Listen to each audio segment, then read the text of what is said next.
Samoa ia manuia lau whaafonga ma lau whaasausaunga.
na ole Radio Samoa se furulima iwa toru a mo e tautuaina o e ilaungangana fitua so le vai aso.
vivi atu i le li'i, lo wanga ngai, ia e vivi atu i le li'i, o te vivi atu i le li'i a o wola, o te whai pesenga i lo atua, a o tu mau i le ola nei.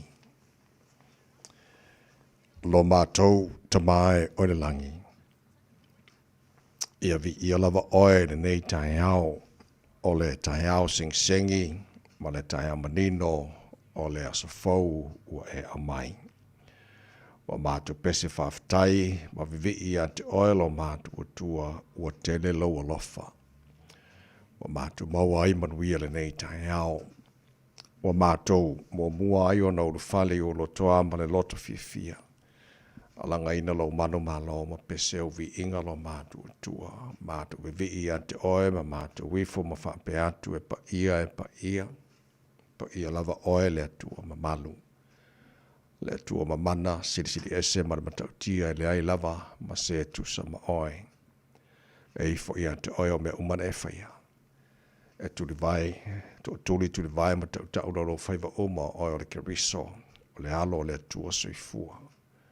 O le atua e soifua ma le vavau e o le whavavau. O le atua e malia i mana oe mele lei umalava. O le atua la e le vi ingo le Malu o le atua oe e pulpulu i le matango fie. Ta maa whafte tele lau mea lofa o le ola fau mātua maua i le nei Taeao. Whaftai o lo lofa o tuta fo i manu whai ngā malolonga sa tō whawhai o tangata ua e whapopo nea sa fau do lātu se fua mon mātua ne iola mātua o lia ili nea sa lulu sa fulima ia yaso o ki topa o le wholaunga na neitu sanga. Ia o le mātua malanga o le nei yaso lo mātua tua whamon se e tau taile wholaunga o whai nei. Ia awali tia whai wale a whengai ma le turu le nea sa fau e mai. Ia lo whangia fo ia onga nei mātua whanau ia malu tia la tau. Le paolo o ao sa iri le poto e ala ia o onga na ia mātou whanau, whamuri e whaiva, whengai ma lipta mai tai whaia onga, olo ngā whamaleo o oina, o na ia mātou whanau. Whamuri e la tunu pele i Samoa, whamuri e na nea tunu o New Zealand lo mātou nofo mama wai, o le nā fori te talo mo atunu uma, o le nei na lo langi, mātou wala au nau whamalolonga mana lo mātou tua, pa iatu pa iane pa ifo e whaafosia le malosi mo i lanto uma whaata otoria. E ngase mai o tino i tono ainga, maso se maota ngase. Lo whangia le tui malu muli panga ma le tāpo inga nei mātu mātua tu a sinsina o le atunu i malu maota malawa nei yaso, te tolu aina pēi la tau, le mawhana whana lo alofa le nefo i vai taima le malu lu, ma wai pela lato se fua lauli le tino sili lava i le nganga. O me oma lava o le amwhara mātou whaia ni yasolo mātou tua ia mātou whaia lava ina ia fo ia tūru vi inga ia te oe ta mā wha a manuia mai e le tautua Radio Samoa ni yaso a toa ua mātou wole mātou wal au i nei me oma lava ala sua wha mana malo yusi ke riso lo mātou ori mana mātou wha aola. Amen.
te fia sao, whinau, awala whiu wala vi ingo le tua, langina la whai pesere karesia metodisi, mai Hastings. Le tau tua mo i rere Samoa Sfalima, iwa tolu a mo matatono, ia le tulai ono.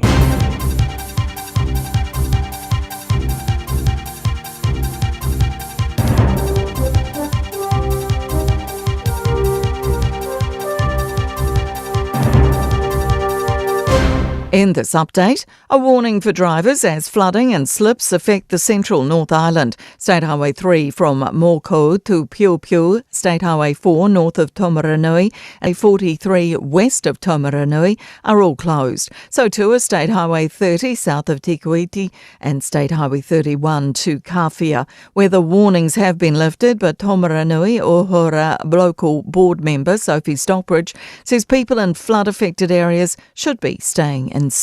We're finding lots of tourists who are getting trapped between slips and trapped in floods, and there's just no need to be taking tiki tours at the moment. Things have gone from bad to worse for Te Pāti Māori. The parties released documents accusing estranged former staffer Ero Kapakingi of threatening parliamentary staffers. The documents show his mother, recently demoted whip MP Maria Meno Kapakingi, was warned about risking overspending her office budget. Massey University politics professor Richard Shaw says it follows a rough couple of weeks for the party. But you imagine that this is really testing relationships within that caucus and within the wider organisational wing of Te Pāti Māori as well. Westpac says there may be early signs of thawing in the economic winter. It's released its regional roundup report, which collates economic feedback from households and businesses across the country. The report suggests the situation is still tough, especially for the retail and construction sector. But senior economist Satish Ranchod says businesses don't feel like they're going backwards like last year. They're starting to see some signs that things are picking up, especially in the parts of the South Island that have got a lot of dairy. They're starting to feel a lot more optimistic about where the economy is heading. Banks will make the ultimate decision on whether more low deposit loans will go through. The Reserve Bank's changed rules so that up to a quarter of a bank's lending to owner-occupiers will be able to go to borrowers who put down a deposit of less than 20%. That's up from a fifth. That's news. In sport, let's take you to Premadasa Stadium in Colombo. The New Zealand-Sri Lanka Women's World Cup fixture has been washed out. The host posted 258 for 6 before the skies opened. As a result, the White Ferns stay fifth on the table with 3 points. Former Silver Fern Marg Foster has backed Gail Parata's call to resign as the national team selector. Parata posted on social media that she'd exited last month in protest at the treatment of coach Dame Nolene Taurua, who's been stood down from the role due to unresolved issues within the high-performance environment. The All Whites lead Norway 1-0 near half-time in their football friendly at Oslo. That's sport. I'm Jodie Gill. Ua na ole Radio Samoa se furulima iwa toru a mo e tautuaina o e ilaungangana fitua so le vai aso. Wawande Taeao no whaatalo whawhila I fōi ma whaatulima i le awatele lava ma whaalo alo Samoa National Pennant pa ia marima maralo whaafunga hangara nei Taeao fōu. Whaatalo whaatalo marmalolo tātu li whaolo Yesu ke riso wa tātu maua I le ola. Ia olo tu sui fua maramato manosi le nei fōi Taeao. O le Taeao le nei o le aso o whaia le tua tātou jodi ori ma tātou fia iai. Parapatia whatasilanga le lei o le tātou tupu siri le langi le mawai o lona lava alofa o le fo o morimelo tu sui fua maramato manosi. Ia o le po tātou siri whaia le nei Taeao I manua le o mala tātou awene pe inga ia te. Ia alofa mai le tātou atua. Tau tai tātou wholau ngara nei fo iaso ma tātou wholau le lao lona alofa o tātou i le nei fo aso lulu. Se fulma lima i aso o ke topa o tātou wholau ngara nei fo I tau sanga o si maila whafonga o le porokalame maro o le Taeao. Reda Samos for lima I vitoro amo. Le whionga ngara mana tāsha vai anua. So san mai insini o tātou Facebook, mari YouTube o Radio Samoa. Se ora tasi patea mari whionga pesta LJ Losio, mato ona nei tawai meni. Tau tuaina o se pai le tu la eibal Taeao. Nei, malosi fo maria, ngara mana nei Taeao. E langi mai na fo I lau sunga le o tawai. Pi ia leanga leo le tuale nei fo ia so fo. Whatala whatu fo I Samoa le atu no pele. Ko maruru e ri kai aori. Yo ele koe mangi manulu. E sao. Le lei limo tele tulai ono. Lau mai moma lau whafonga Samoa nei Taeao si mai. Ia ole lui tau mo le aso.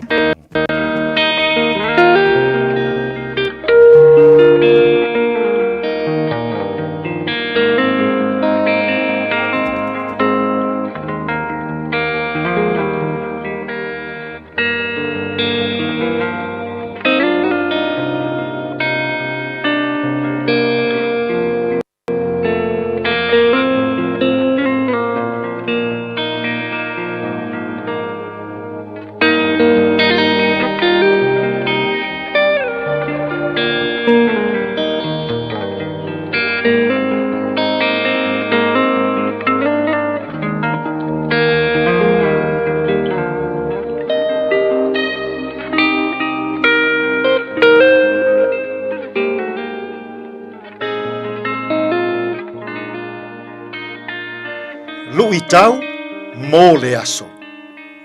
Ki o le oti ma se oli. Keys of death and Hades. Whaalinga I lona mata upu mua mua, a o lona foi upu e se fulu ma le valu. O le ola nei lava, sa o oti. Whaauta foi, o te ola e whaavavau lava. O ia te au foi ki, o le oti, ma se oli. Ki o le oti, ma se oli. Keys of death and Hades. O se feta lainga tu sa ole nei a Yesu ya Ioane. I whaalinga matautia na ia vaia. Ina ia tūsia mo e kālesia e fitu I Asia. Tasi le nei o fe au tāua mo le e kālesia kerisian. O loo umia e Yesu, le pule ao o mea uma. O loo ia umia foi, ki o le oti ma se oli. O lona winga, o lana pule, e ao lea. O loo umia foi e Yesu, lana pule, I le malo o le atua. Samoa e. Malau tautua I totonu o le e kālesia. Tāo fi maula ia I lou whaatua tuanga. Tāo fi mau I le atua. Tāo fi mau I lou alofa I le isi o uso a tangata. Ia e ono sai. Ia e whaamaoni. Ia e whaatua tua I le atua. Awa e sila fia I Yesu. Launga lue I totonu o lana e kālesia. O mea le lei, a toa ma mea leanga. Ua whaari manino Yesu. O loo iona a ao. Ki o le oti, ma se oli. Samoa e. Fai mai whaalinga na vaaya I Ioane. O loo tui pea Yesu I lou loto. Fai mai Yesu. O le tangata na te tatala mai lona loto I ateia. E nofo I totonu o lou loto, o lou loto, ma o tātou loto.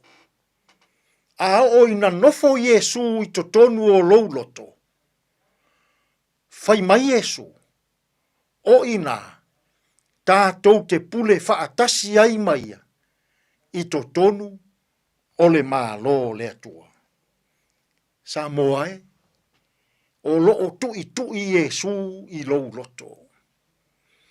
O loo tui foi I le nei aso. Aea. Pe a se I tatala ia lou loto ma lou fatu. I a Yesu. Awa a nofo Yesu I totonu o lou loto. Ua e I totonu o le mālo le atua. Awa foi. O loo umia Yesu. Ki o le oti ma se oli. A o Yesu. O ia foi. O le fai totoa. O le mālo le atua. Tatala nei lou loto. Mo Yesu. Tātou tatalo. Le atua e. Whawhetai o loo e umia le pule ao o mea uma. Ua ooa I ki o le oti ma se oli. E pule ao la ua fio. O le malo le atua. E pule ao la ua fio. O lo mātou wola. E pule ao la ua fio. Tātou ia ma la ua fio I le ne yaso. E tonu malele ai mea uma. Lo lava suafa Yesu, lo mātou walii, ma lo mātou whaaola. Ua mātou tatalo atu ai nei. Amene,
Vai mama o ionisi le fia tangata fia poto manatu fia siliwana o ialava fia malo si peina maaya o ele tu pulanga lota saula toanga nei male mo ile taimasa na o maile a oleoti ilele fa auta uta pulele tua mea uma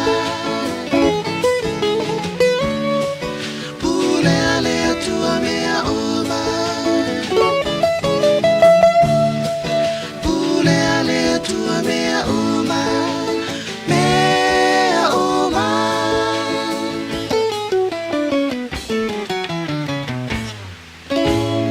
Ole tuolla pesemalla vai pesellä tia maina vuosi fullima luvat ja tulai on no loi fa fongalle polokalami malu le tai radio samos fulima ei batolua mo nei minute ona fa pa o fo le taro musika le tai fa fi on nei tai fo ka malu le Taeao ia fa mal sa fo le tino le lo su tu manga renga ronga toro nei fa so tanto ia tu kwata fitu le tai nei fa avano mai so taimi o le taro proklame a reto ole ola tapena mai pasta la fa le copa nei Taeao today in history taro vai body mena topo na so fulima ke topa ele telo to sango ma vai nei tai na fitu ele tai nei fa ponga tot fo le ngal Britania batal fitu proklame na matal taro Taeao mo Kako ma vai po mai runga wala nei foi Taeao.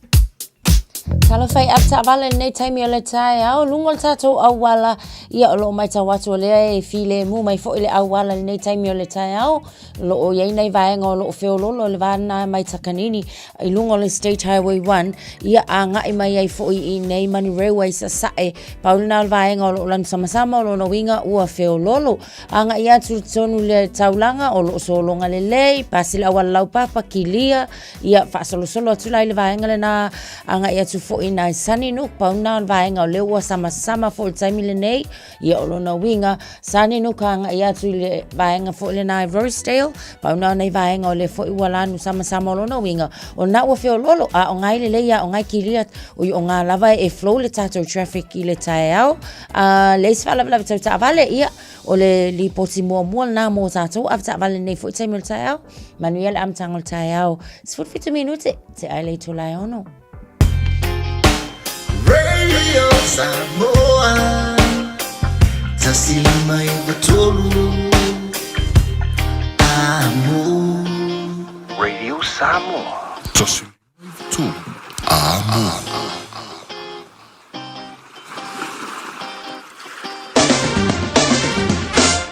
Mai ngā mata talo tau rene fo I Taeao fo tamba ki makaura wau ki lani no whakawhasa langa Radio Samoa Sputolo. Hoi e malu lūre nei vai ngā le Taeao fo wingo le tau le so. O la whasolo ina awa o le tau. Langi le nei fo I inisio temi. E inisio maengo au ki lani o na pa wai timu. Tibunga mama. Yange mani marsabini mai sau te sifo se furu marfitu o le maununga. Malu lu mo tātou le o ngā tono le mea soa tātou iai. Au ria Taeao le a suru matango fia le lan te lo maengo au ki lani. Sepuluh baru barunga oleh malu oleh mo tātou le aswa Taeao le bainga yo tuato le asul matango fia fo le lana sepuluh raile asolo langi de fo le asto na ing awa langi de leile asa langi de leile so fu ma so lua ora ba so o lumba na yatu manga ya bo ya so le kawo ngai so le ma so le lumba na yatu ba ka ko dia nga ka ya wa le ka ko dia ngi so fo tulanga basani fa ka solo le port club Manuel Taeao Ale Radio Samoa, la mpantara pa valtu la ile tau tiro si vai ngor sina fa pena for tau Samoa. Mani so vai ngor ke Lopez fulu ba balu male afa wacha ai ia lei tu lai ono Tara amor solo. So le te mapuni. Ile pese le Taeao talina fa fianga Radio Samoa nei Taeao phone te roa vai tu te magar ngor Taeao. Ba lo su afarka ko payaso. Mani fa mo nei aso. Se le mo oi.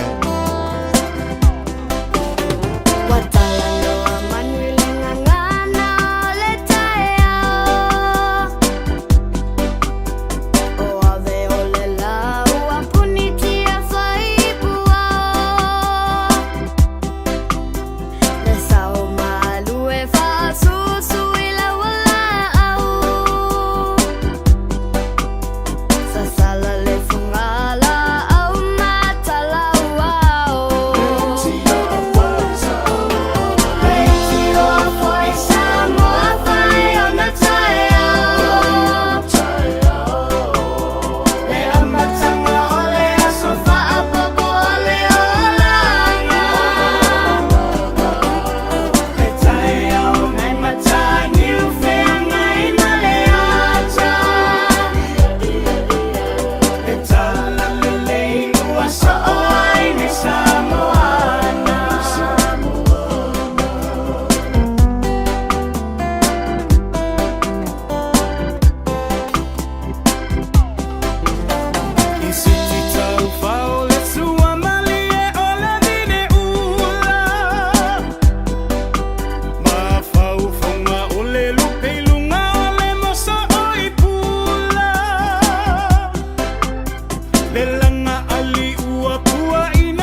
luas futolo lo chale tulai ono fa chalo fa panga o malava ana tado bakalame o fa fela mai no tato Facebook mari YouTube ro Samoa malo lava fa tele fa tes mai ni foi Taeao fo se o va ya tu Yulia Tarisoa, good morning. Malole Taeao fo Joyce Shu Malola Versifua from Seattle, America.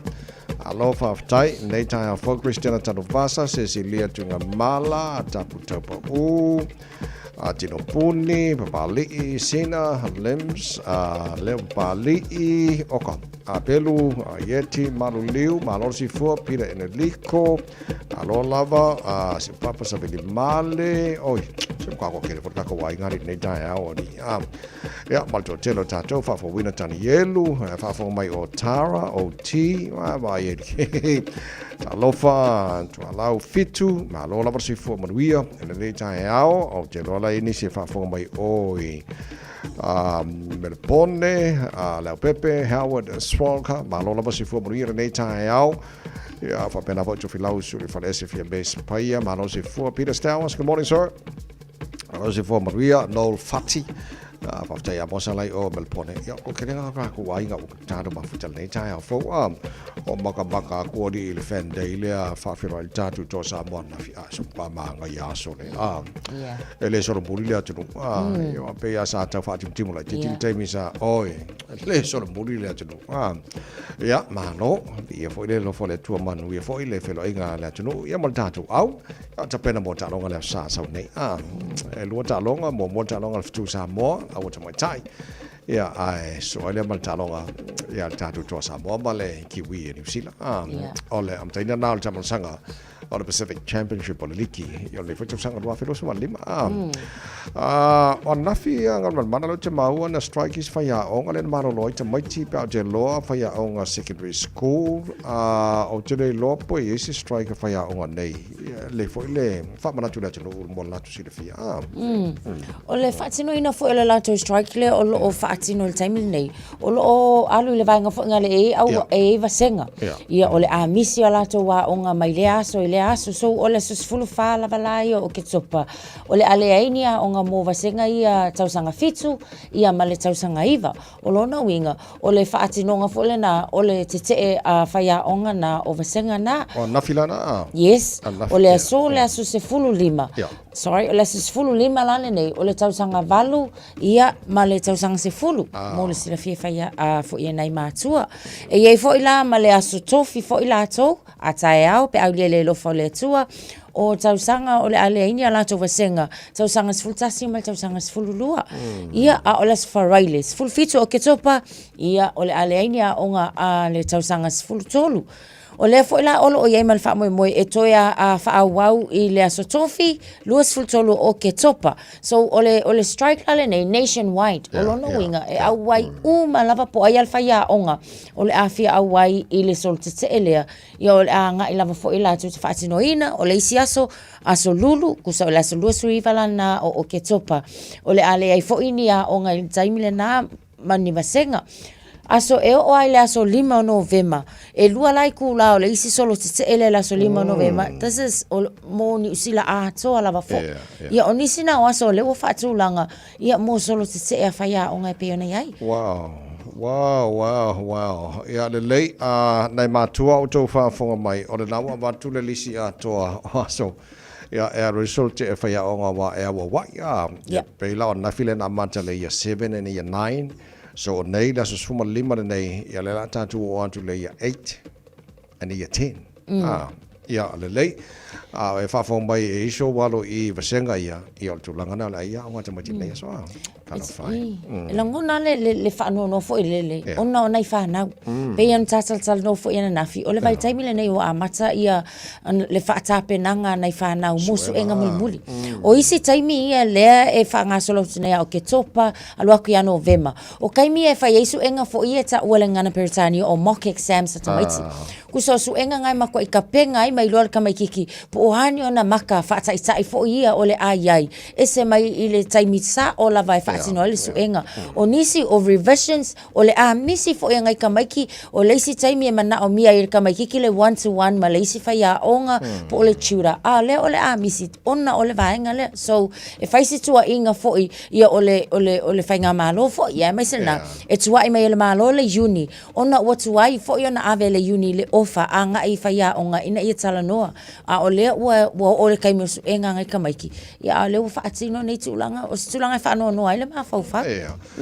I le matawatu o le whinangalo le te tai o le Labour Party a Chris Hipkins o le pay offer was a backward step. Kusi o le skepu kua e le skepu luma.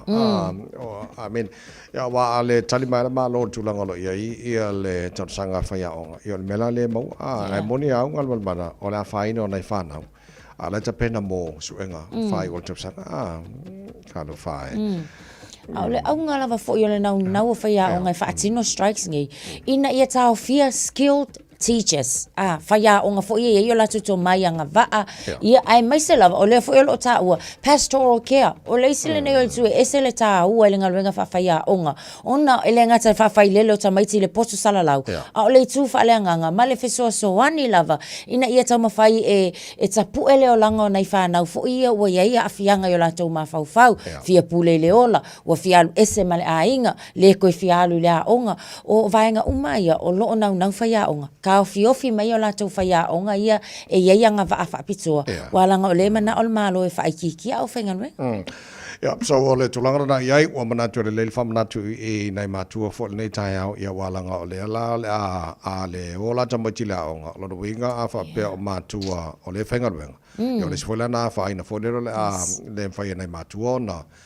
Ia ona o ngā lue. Ma wai kupe tau sei ainga. Ia ona o tulanga lo i le whain whatau nua o ngā nei whanau le whai aswa. Ia le lei. Ia tuatu i nai matua. Whai ane fuanga matua o le vai leo nei whanau. Tasi le vaenga o lo tawalanga fo te lo po kalame fo ia masela tanga wenga lo leo. Ne sanga le muna i whanau ia mase pe ale ona o nei so le lei o le matau watu e ni se vaenga o New Zealand ngal mana na faina fo i tangi ba losi matimunga ia fo nga mai na tapuni te lo ni so awala fo ia sa o le lei lau sau noanga tawai o nisi ne awala o le alo o tapuni o mai lava lai Taeao nei o le State Highway tolu se fulu te Kuiti to Benidale o le mafua anga ona ua faisilo lo vai a telefoi o vaenga na ona o timunga malo losi o lo iai foi la ngai au wala fo i e mawhai ona toi detour pe mawhai fo ona whao ngaina pe a whaapea o le na ua le mawhai ona whao aua whai ngā malanga. State Highway 3 mo kau to Pio Pio o le vaenga fo i lea na slip o ua whai se wha le tonu ia ua masa e se kere fo i le au wala. State Highway 4 Mile Junction to Taumaranui o nisi nao vaenga masa e se fo i lunga o au wala i le taimile nei ia Malaysia fo i State Highway 4 lava fo i le vaenga lava le nai Taumaranui o lea lo o mai tau atu o nai vaenga na o lea o lo o tapunia ona o le malosi o timunga ma mafa timunga ia malolo vai aini si o vaenga wala titele le lei o tele mautino po i ni si o malo le tino lo whafo mai lala ia vaenga fo i o New Zealand ia al tulanga na lo maua le tara pakalame whamanatu fo i mo oe le nei fo i Taeao tātara noa ngal manana na fi ile alanga o fifia na ua mawhai Israel mal Hamas o na o sisewhenga ingo file mu o leo te nofa mo taua vai fo le pe ano titi lo atu e lua se furu tangata Israel len fa fo le Hamas la to ia le soifua au te le maua la e la to le si lua se furu mo tupu le o maliliu te le lopo fa fo umal Hamasi o Israel pea ona ia e sa o lele lau sau noanga e le o mawhai lava fo ia ona ta ua wamanatua o lea sa iai le expectations e kakawa unga au mai le tino maliliu o ila tau pe a whaapea o e mawhai lava ona toi wha fo i mai o la tau tino ai kakau fo ila ona au mai le lei i to tonu o pusa maliu fo ia ina ia o mai lava ina i o la tau a inga so e ui lava la o lea ua wha lau iloa mai fo i lua se fulu ila tau o soifua o lea ua mawhai whai ona au mai. But ele i mawhai ona tā ua fo ilele po o ua au mai la, ma i lātou ua mali liu. Ia a fo ila iei, whaaftai o le fo i mawhai ona wha fo i pēr ma le lua afe ia i lātou fo i Palestina. Ia sa tau fia fo i le vainga Israel. Le ua toi wha fo i fo i. Ia ai tātou te whaaftai ala nei taimi. Ona o lena mai tau atu fo i. Ia o la ua iai ia wha ilo fo i o le fi le mu. Ai mai se lava i te tonu o Gaza. Ina ua mahe ona saini le whea ngainga. Sa o matamata fo i le taimi le saini ai le whea ngainga lea ele sunga ia Donald Trump. Niso i lātou fo i tai sa iai. A tonu o se fianga fo i lea. Paule mea, o le tātou tuli mata ia. Po le ale umi o le aiai. Ia wai pei lava fo i ona saunua se tasi mai le Middle Eastern. Le sunga ia Roger Shannon. A tonu ua lua tausanga o whaawau le taua. O le lua fo i leo tausanga ua langona e akungu o mangi e lua. Langona fo i pa e le Hamas, langona Israel. Ua tau ona i singa malolonga. Singa pause fo i lea. Leanga e kakawanga ele kaimi ua le lava vaha. Ia ua exhaust, ia o mea tau, o tangata tau. O i lātou uma. Ia ai se i koe kau fau le leile malo la tunu o lātou ia. Talo sia. Ia last. Kalo se ia umile nei whea ngainga ua lātou sainia fo. So nos fulu mo le fitu mino tolo talo le tula e fitu le whafonga le poroklame maro le Taeao. Vai le Samoa sfulima e tolo mono wa tolo neva yaso was sfulima e yaso ke topo talo fo logo le wa te dos sfulima lima mano fo la mo ria le no fa wa talo fa fi le Taeao perino te fau lauli o sia no morning good morning.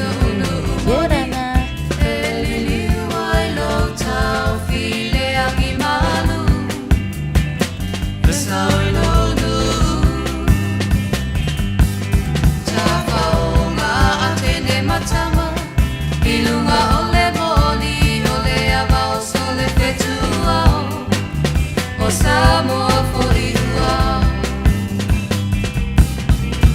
Le Masina e Wawaia I Luga Maunga I know for Awi Lauli Mo Uma Fau Faunga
i watolu amo.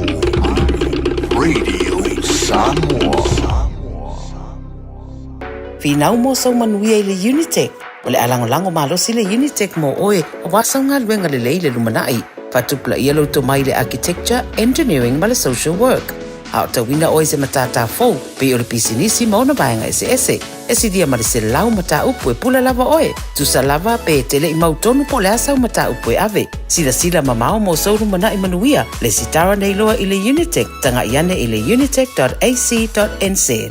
Awane e misia talonga le toa Samoa ma le kiwi e Nusila atoa i ma le talonga le fitu Samoa ma le kiwi ferns i le aso se fulu ma le imo ke topo le malao le Go Media Stadium patau pepo un fale i la le Pacific Easy mo Tahuhu o Tara Mamangele petanga iane i le Ticketek Go toa Samoa Go fitu Samoa. O fia maua sau ta vale po sau piki apu ai tong i ta i vaiaso lua vaiaso pe ta i masina o le sleek cars o le a maua ai le fisoswani o ta pena le au whainga ruenga a le sleek cars mo oe malo a inga au e te popole i se mea e tasi te tala fitu aso mai le sifulu i le Taeao angai le afo le ono le afiafi tele la lai au kilani i saute vili mai loa i le o lua tasi fa fitu lua selau po le o lua o fa lima tasi lima tasi.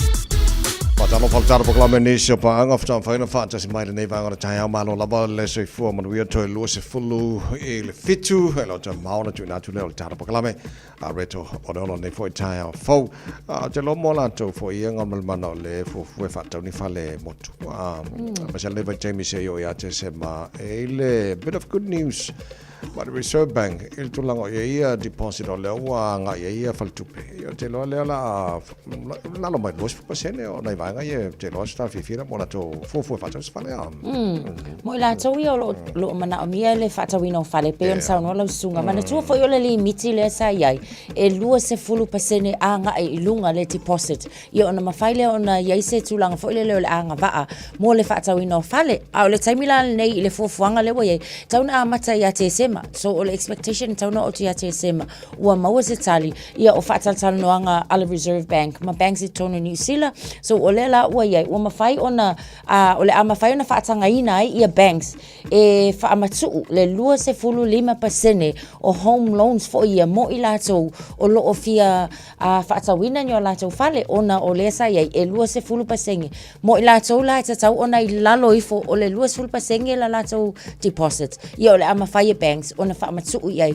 le lua se fulu 5% mo latou le ngata fo la ia latou ia o latou fo o fa ia latou o latou investments o latou fo ia o fa ia latou fa putunga tupe o le ama fa ia banks ile taimi le nei pe fa peta lia e banks uma e se tau ona se fulu pasene fo ia le fa ia le home loan e ma fai ona tuina ma fa atanga ina fa mtuina mo latou ia o le ai lalo ifo o le tolu se fulu pasene ia ila tau lava yo investors le taimila le nei o lo iai pe ala na o lo kusawale sa 5% sam faina fatanga ina o le ala o le ACT foi so o se tulanga le leitele na ia e ona o le mana tu foi le ona o lo na lava foi ia ni sila ia e te tau lava ona maua fale moto tangata uma lava foi ma ia nga va tangata uma so pe foi la ona sa no ia le finance minister sunga Nicola Willis o se tulanga le leitele le o ngole dream lava le a kiwi la to ia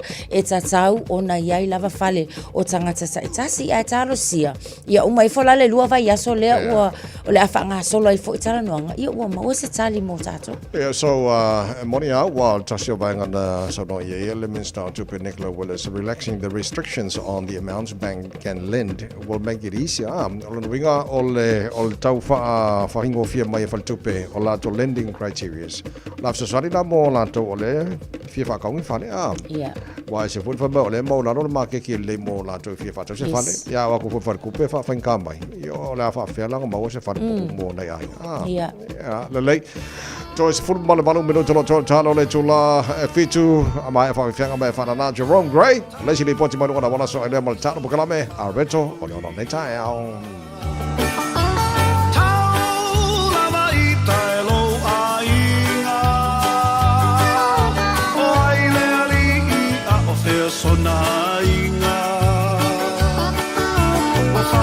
Salona si ufofonga Italia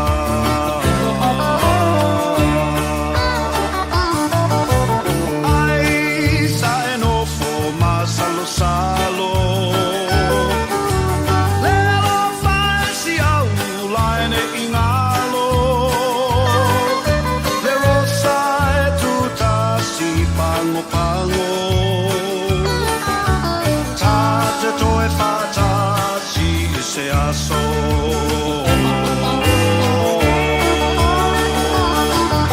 E fai fuori ole na ole nei.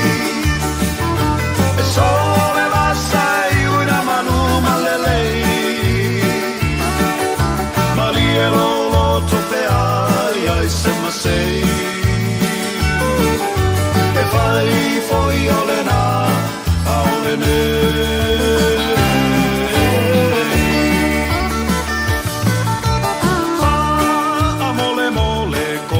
Sili ma fai o Natali o la ufesili na mafu ai sea na ve ai ta papa mota.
Salona si ufofonga italinga.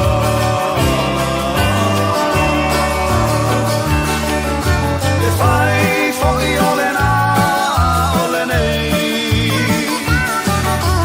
Sole la sai una manu malelei. Malielo lo topea ai sema sei. E fai fuori ole na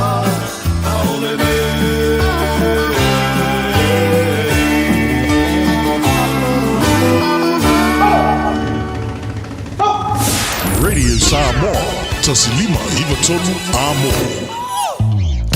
Tātou toi asiasi atu I lunga o le tātou au wala lo ua mai tau atu le taimi fo ile nei o lo iainai delays le nā mai nai Birkenhead Avenue ia anga I atu fo I le tātou motorway on-ramp on the Northern Motorway le nā lo mai tau watu pe awha apea travelling westbound lo mai tau atu le vā le nā anga I atu George Street ia and Birkenhead o le si vaenga le nā wha pena mal tātou intersection ngai Lake Road and George Street vaenga nā o leo lo mai tau atu taimi nei ua faisi te le vave foi ia ona pisi le nei foi taimi o le Taeao ni so vaenga Route 13 o lo mai tau atu foi faisi pisi mai le taimi le nei o iso vaenga o lunga o tātou al tele ia o lo tu mau lava foi I le feo lolo le taimi le nei le lei e lei se whala lava tau ta avale o iai tau tuana ave ta avale ia ono sa I le Taeao le fia sawa sawa o lo a au a ia fai la mulo Taeao ia mai whafongfonga mai le malo le Taeao Radio Samoa sful tolo minute o na tale o le tu lai fitu.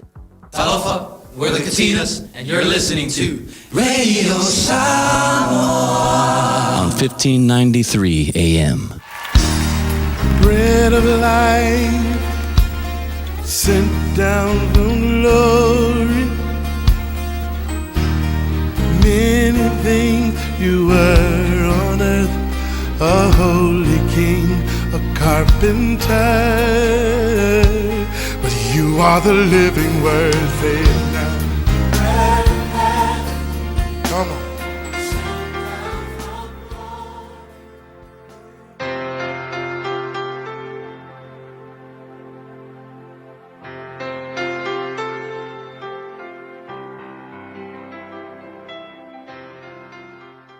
So if we're manuia tatou tunu ile amatanga ole na yaso to see fear for fa fela it oe ya mai tatou pol kalame ole a reto le ola i le nei fo yaso. Mua pe te retolu fai upu mua e whapea a fai fo i ele whaalongo nisi i le upu ia maua i lātou i le a mio le lei a vā. A le upu leo fia soani mo o le aso nei whapea o a fianga malolosi o le a mio le lei. A whaitau le maua mai ai le tatou autu e whatatau i le vā o whawhine kerisiano ma lātou tane whaapau i le waitau le o Peteru. Sa tusi ai Peteru i whawhine le kalesia le whaatape ape i ma whawhine kerisiano. Wa faila o whawhinge pi o whawhinge ngā waitau e mua li liu o lātou o langa i le tua. E ngā wa ingo fio lātou loto i le tua i mau i loko. A o lako ukangi o le whainga tā ia. Le la tusi ai Peteru mwhai ai whai mai. Ia tina. Ia aua le pole. A le li ua lau tane i lau ngoli mau. Ngisi upu a le li ua lau tane i lau kama whai ke la unga kui ai le upu a le atua. Aua le popole. E ai lisi me li ua ai. Whai mai lo Peteru. E mawhai na li ua i lātou i lau a mio. Ai, o le a mio le lei. Mai, mawhai nga li ua i lātou i lau a mio le lei. Wa e vai whai upe lua whai mai. La tau te wa ai ane ia o taua mio le ngau ia ma le matau tele ia o ngasui ai leo o lako o langa.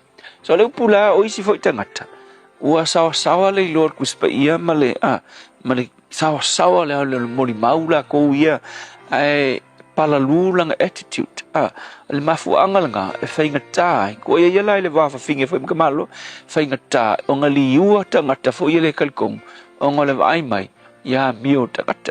So le upu faila mo tina wa ngai tina ke lo ke ki ngai ngau ie ave ala tu a inga i le tua. Pa fai o ia sau tane a mio pa a fai ngata. Ai o le lu tau fo le mo o le meke faia. Tatalo mo lau tane me mo buanga tatalo mo lau kange. Me faia ngasui le tua le olanga lau kange. Me longa luang. Aua e ke fosia lautane e sui. Mai whape kere pe kamalo ala le. Ala mai kai hau vi ingo le tua, moe le vi ingo le tua, alunga luenga. Aua e ke kango whakuskusa fua lau tō lua. Paua le mea, ka kalo mo lau tō lua. Aua e ke fosia lau ko lua, e pei o isi ta malo roa. E sau mea ngai whai, ma le mea longa koru. Mea siri leo nga paua. Whai wha le lei lau a mio. Nale wingo le tala. Alo i lau tō lua. Kusa pe pa alo tō lua. Alo i lau tane. Kausi le lei lau tane. Fai fa le lei o ngā lava. Fai fa le lei langa mea ai. Fai mai ni ata la peken. O a mionga fa pena. E ma fai. O ngā manu malo in ai. Lau tane. O ilola. O le a mio le lei. E ma kua pawa. Fai mai lisi tangata. E pawa aku le melnga. Ia ngai lo le kele upu maku fot kala fa pertania foi le masanga foi mai ele o kele aku le amio ngai lo upu so ele ia fo le tala o foi tau ele sia so foi mai ole me foi o tau vanga po o le debate na fai le va o le tanga ka o le imam mo le fai o nga isalama kamasa sa o iki ka loko ko le Quran ia ole fetau ia ka ngal professor isalama male kerisiango le mau e songa poko ia e fai la le la debate ai fa longo ia ka mai killing veske ma fai a onga le sing veske kele america fai le debate wa maka kia le alo le imam ba i kele me ma la mai la kusinga pa ienge a kerisiango le ia ele kelengi ma ele mal mala molima ele kele songa ilo pa wale me longa ilo yesu le alo le tua o ia e fa ola ina ile tangata bala vea ile tangata ngasa fai debate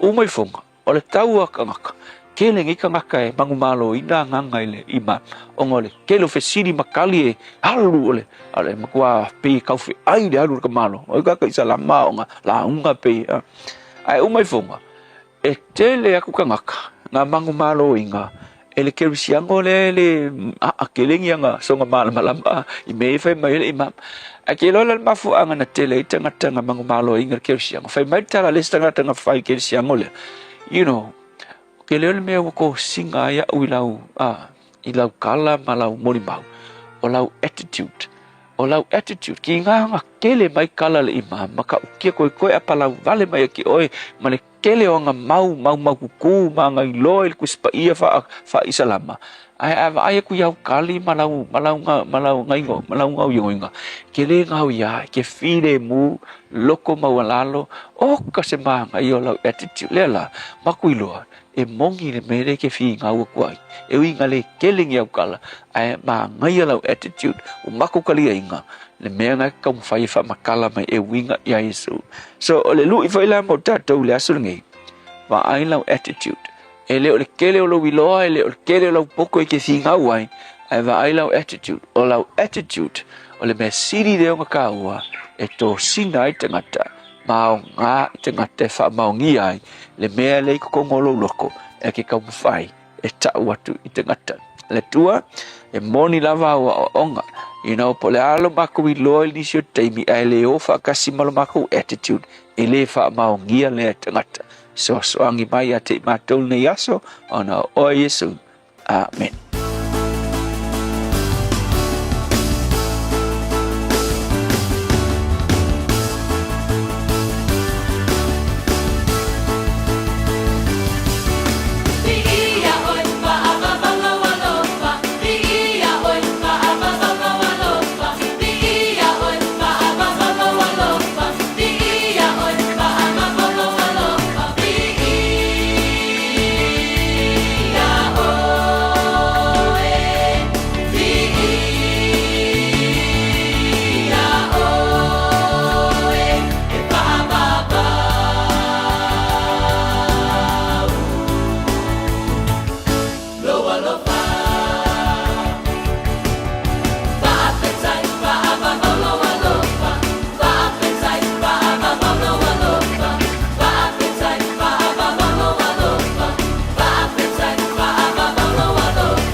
Papa lo bola fal pese mala pese le Peace Chapel in auto tolo minuto lo tolo talo le tula fito le asu se full mole limo ke topa ani mena tupu le nei asu tau sanga wamba vai.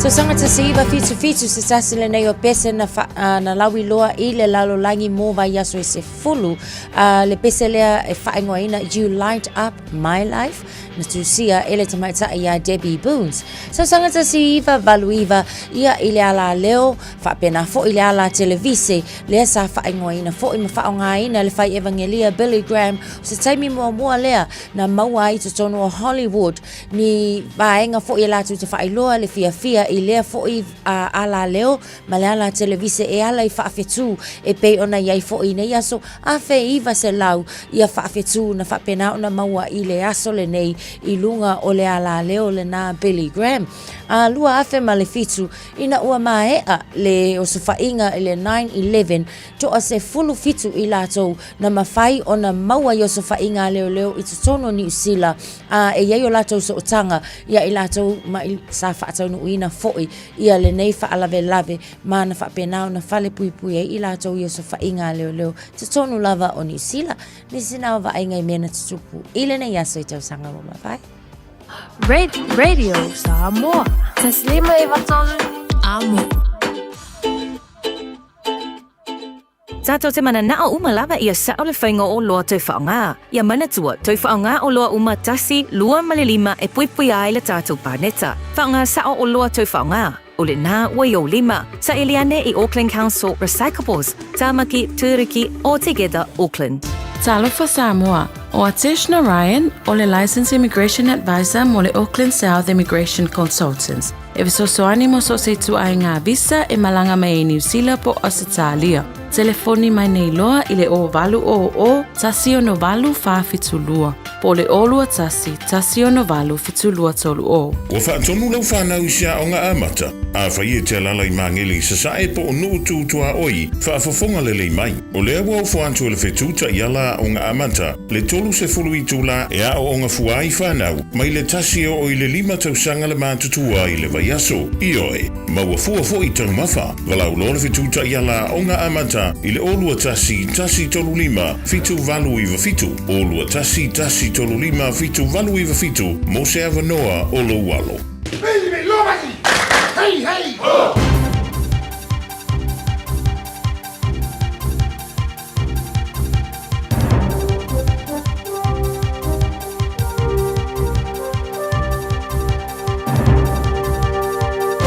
In this update, several key central North Island highways remain closed after severe weather. SIPs have closed State Highway 3 from Moko to Piopio, State Highway 4 and 43 north and east of Tomaranui, and State Highway 33 to Kawhia. Flooding's closed State Highway 30 between Tikawiti and Bennydale. Rain has eased and weather warnings have been lifted, but Tomaranui or Hura local board member Sophie Stockbridge says there's still quite a bit of flooding. I think we're cut off every single way to Tamarino that we could possibly try for. All of the roads are closed, all of the roads are underwater. A freeing up of when ads can play on radio and TV. Broadcasters will soon be able to play ads on Sunday mornings, Christmas Day, Good Friday and Easter Sunday, after the bill passed its third reading last night. It could add an estimated $6 million of revenue to the industry a year. Massey University marketing professor Bodo Lang says there won't be a drastic increase, but advertisers who opt for newspaper and magazine ads might switch over. There certainly will be advertisers who wish to explore that Sunday morning slot. Improved relationships between teachers and students are being credited as just as important as the government's curriculum changes. New Education Review Office research shows teachers are seeing more engaged students in maths and English, and 3/4 of parents say their child is making progress. Principal of Rotorua's Taeao Intermediate, Phil Palfrey, says more people are realising the importance of school. I know that the kids have developed great relationships with their teachers, and the teachers work really hard to build those relationships, and I think that's equally important, if not more important, than any curriculum changes. A man's due to appear in Tauranga District Court today, charged with the murder of a 6-month-old baby earlier this year at Foxton Beach. The baby was found with critical injuries at Seabury Avenue in June and died in hospital a week later. That's news. In sport, Finn Sermon struck in first half stoppage time, meaning 83rd ranked New Zealand led 31st ranked Norway 1-0 at the break in their football friendly at Oslo. However, the hosts have responded in the 63rd minute. Norway come forward again. Musa! Oh! What a splendid finish from Antonio Musa. It's 1-1 late in the second half. Former All Blacks halfback Ant Strawn has applauded the trio of scrum halves selected in the New Zealand Development 15 squad. For Lau, Fakatava, Kyle Preston and Xavier Rowe have been preferred, with promising Otago number 9 Dylan Pledger missing out. That's sport. I'm Jodie Gill. Ua na ole Radio Samoa se furulima iwa toru a mo e tautuaina o e ilangu ngana fitua so le vai aso.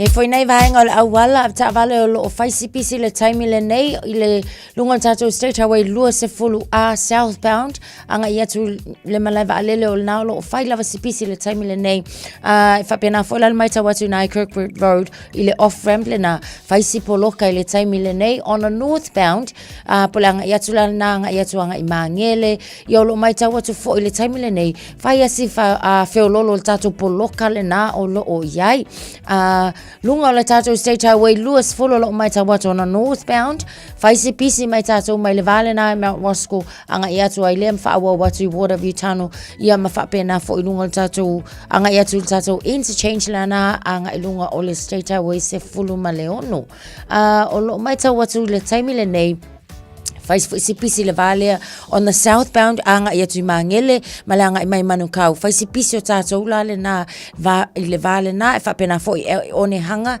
anga i atu Mount Roscoe i le taimi le nei lunga tatou State Highway sumaleono na eastbound o lo fai lava fo isipisi i le taimi le nei i le pe apeolo e whaongana le awala anga i atu na Western Springs o lo mai tawatu faisipisi le taimi le nei whapena fo i lunga le tatou Qmel Highway faisipisi mai le taimi le nei whapena ona mai tawatu Helensville o le fo i lo pisi mai i le nei fo i taimi o le Taeao lunga la le tatou State Highway sumaleono Point Chevalier o lo mai tawatu fo i nei vaenga na o le na o faisipisi nei taimi o le Taeao am savale tautu ana le saunga le mu 5 minute te ai le tu lai fitu Malu soifua o le siafufonga Samoa Radio Samoa tasilima iwa tolu a mo se kia Radio Samoa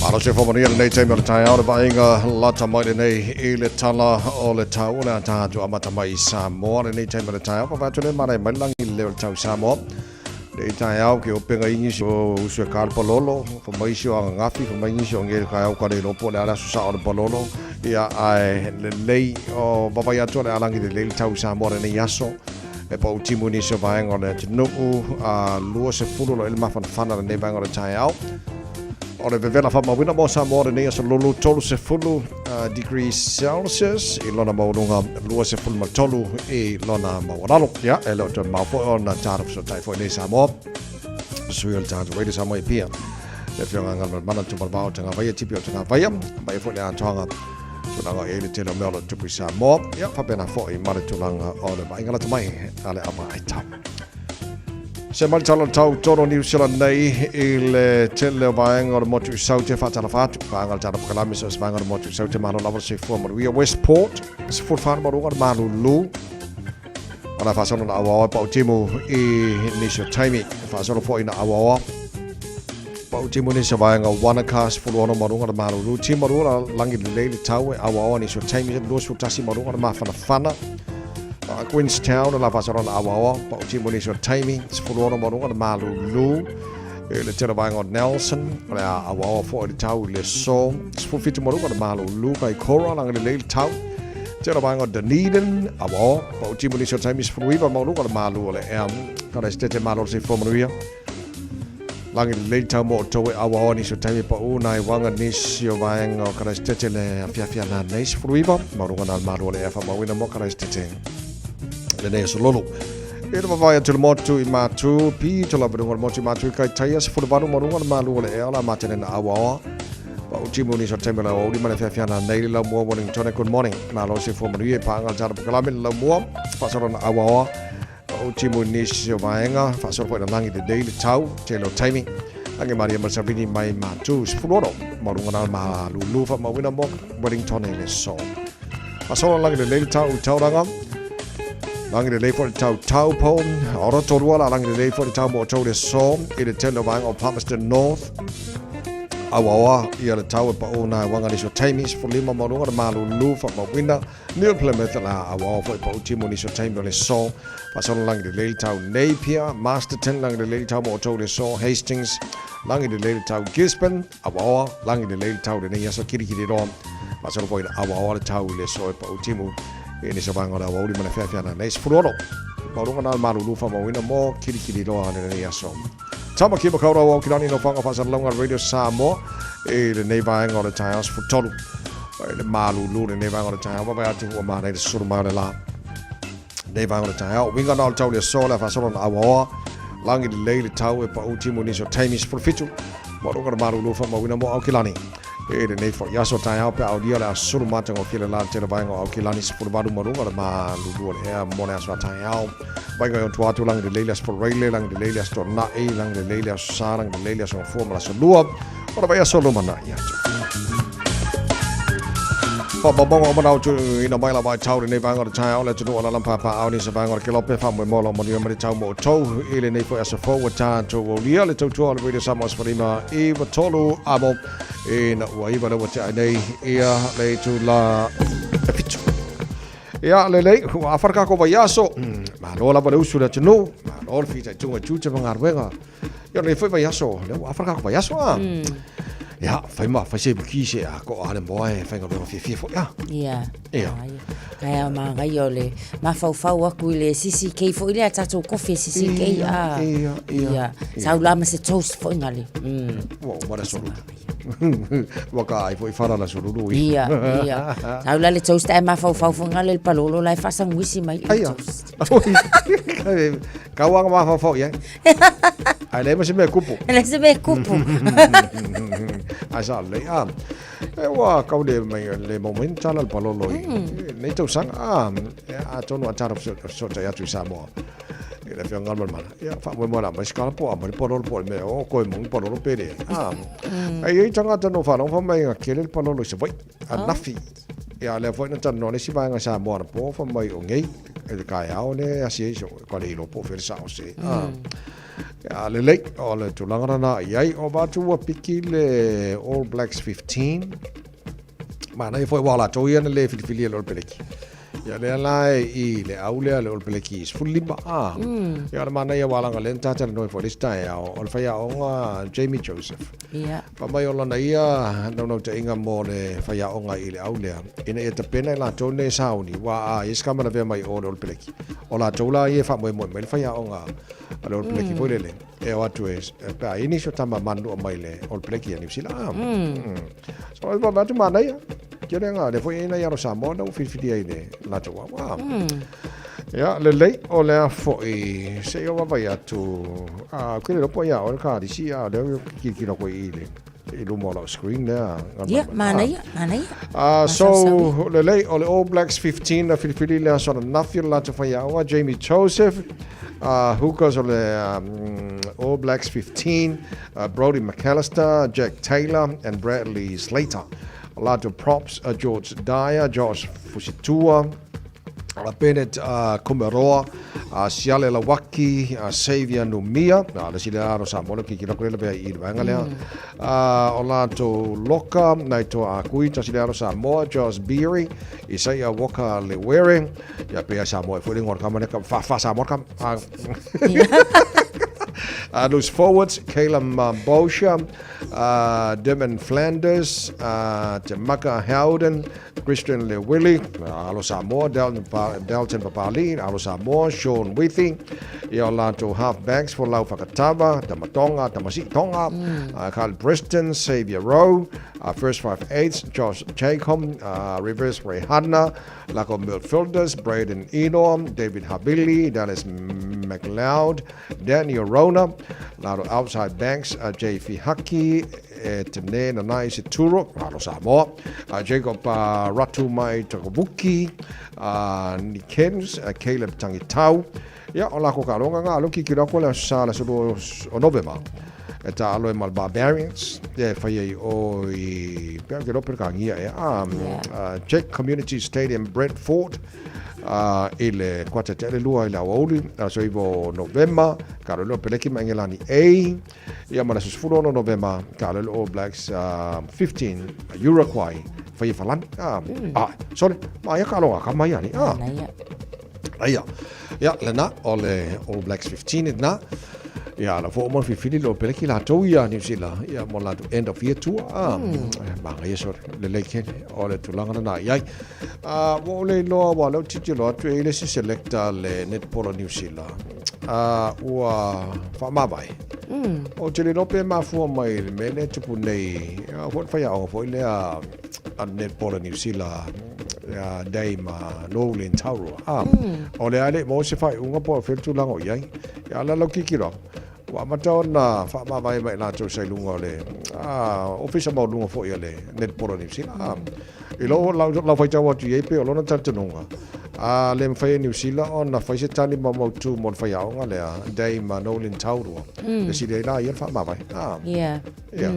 ilo na manati fo le fa apea o le fo ile o le lei ia le tausiaina fo I ma le tausisia o tulanga e mafai ai ona fa awa wina se ta inga se isi coach ia o fsilingia fo e ia lo na ia tula I mai pe o le afa apea fo ila o le aka o le anga ia tu ia so ila na ia feelinga ia tonu fo ia o so na ia le na manatu ia o si le fa ma vai a tonu ia se singa luenga e mafai ona nga ia na ilo le no fo ia ai o le o mai tawatu o fai se fa le tonu mai o le associate polo mai se fo le masinan se ma vai atu nei ia o le mautino ai fo ia po le a le le ia pe ia masaunga le mu pe fo ia ma umi fo se taimi o sana no fo so Gail Barata o le Tasina Silver Fern selector ia o le o fa ma vai mai ona tulanga pe ona tala no po kala men nei fo Taeao fo o vai atu ele alo Samoa le ua le malanga le tuale lo peleki end of year tuale lo peleki ona fa mo dia so ya sa o Patrick Tupolot kalo fai ia mango fo o kamange a on fifidi e fa mo mo fitness o tama no ngala fa pe le ua le bo vai atu yo tulanga na le ua kalo fai le tatu to sa mo le sa fa fan day la so na fifilo fo le no a fa ina ai o le vai ngana na le kala poliki a mara but so le kwa manga ia so le kikilo aku yakanga mai se la busene ya ta penal tatu to Samoa mo le talonga ya malaki wi New Zealand ile sa nei fa pena fo tatu outate tu Samoa so ko mai ka longa ia so le le na on famana tu le tunu ya ole sa ke lo afika marku o lo o pe lo ku la fa isa nginga ka yao ya o mo fa o mo la sai o e ka po ka ko ngai o ale so le manga ya mo ya la kia la o ko ngai o mo ka po ka ko tu Samoa na ka tu Samoa ava bete wa ele awai ol malai mo le so pe po wo so da tickets pe ya lo wenga la le no fa fonga no le Samoa wa la fa sala ta te jol ta no ele sa so nei ya la fo la lo te la fa sala yo lo fa ai o bo na fa sala no ko esa e ma se fu mo no challenge la fitu to to mo Samoa so ni ma to la mo fa po le ta por la menga Britannia think a minute be mai fa vi fianga mal 5 stars on a tatu tala no ai Samoa e fianga lo mana tu ma tanga vai tipio tanga vai su ta Radio Samoa e pia fa no tele ni so vai ngolo tu Samoa yam se fa mai po mo po lo pe allo se vuoi good morning yo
I'm Annie Politiwatua, and you're with Radio Samoa 1593 AM. Just think a minute. It could change everything.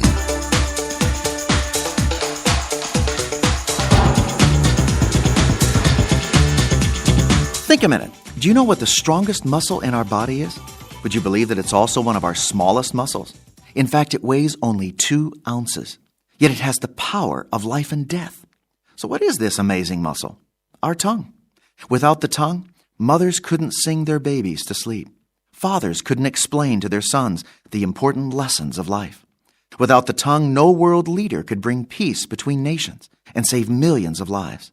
No teacher could educate and fill the minds of children with knowledge. Without the tongue, no lawyer could defend the truth in court. But it's also scary. What a terrible weapon the tongue can be to even destroy people's lives. We can use it like poison to infect others with gossip that ruins a person's reputation. You know, we can tame huge, powerful wild animals like elephants, whales, and tigers, but we still can't tame that little muscle in our mouth. Obviously, we need some kind of training program for this wild beast called our tongue. And the first step is to think first. Before you start moving your lips, stop and think about what you're going to say. Is it true? Is it kind? Is it necessary? The second step is to talk less. You have a far less chance of hurting others and yourself if your mouth is open less. Become known for the quality of your words rather than the quantity. And thirdly, start today. Let's put a muzzle on our mouth right now. Remember, a bit of love is the only bit we need to bridle our tongue. There's a tombstone in an English graveyard that reads, "Beneath this stone lies Arabella Young, who on the 24th of May began to hold her tongue." Obviously, if it takes our death for us to control our tongue, it's too late. So why don't you ask Jesus to forgive you for the wrongs and hurts you've caused your family and friends with your tongue and words? Then ask him for his power and help to start changing and controlling your heart, since it's your heart that controls your tongue. Just think a minute. If you'd like a free CD of our top 40 programs, write to us on the internet at www.thinkaminute.com and catch us tomorrow at this same time when we stop and think a minute.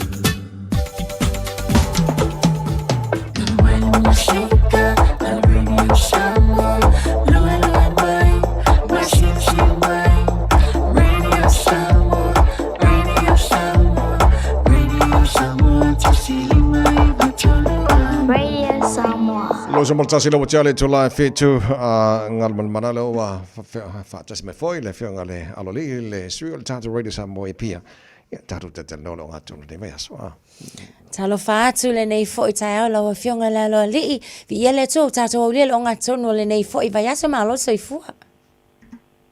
Ya malo so i fu yo e fa te yo le tato fe no i fu i le fo malenga le tato mate siri nei asolulu ya ba lo lo atu na lava e ma o lunga le o ina le basina le sunga ya tabai fa pe ko ina o fionga ine te usala ya te tonu hofa pe na iso se tu manu ni usila o tatu mafuta i pe mo tatu o tudo no fa tai ya o se mitanga foi le ma tu fa no no atu mo mai lo si fu ala o le ya o ki lo po o ki ring pa lo pe le ai ya le ama ki fa karkaria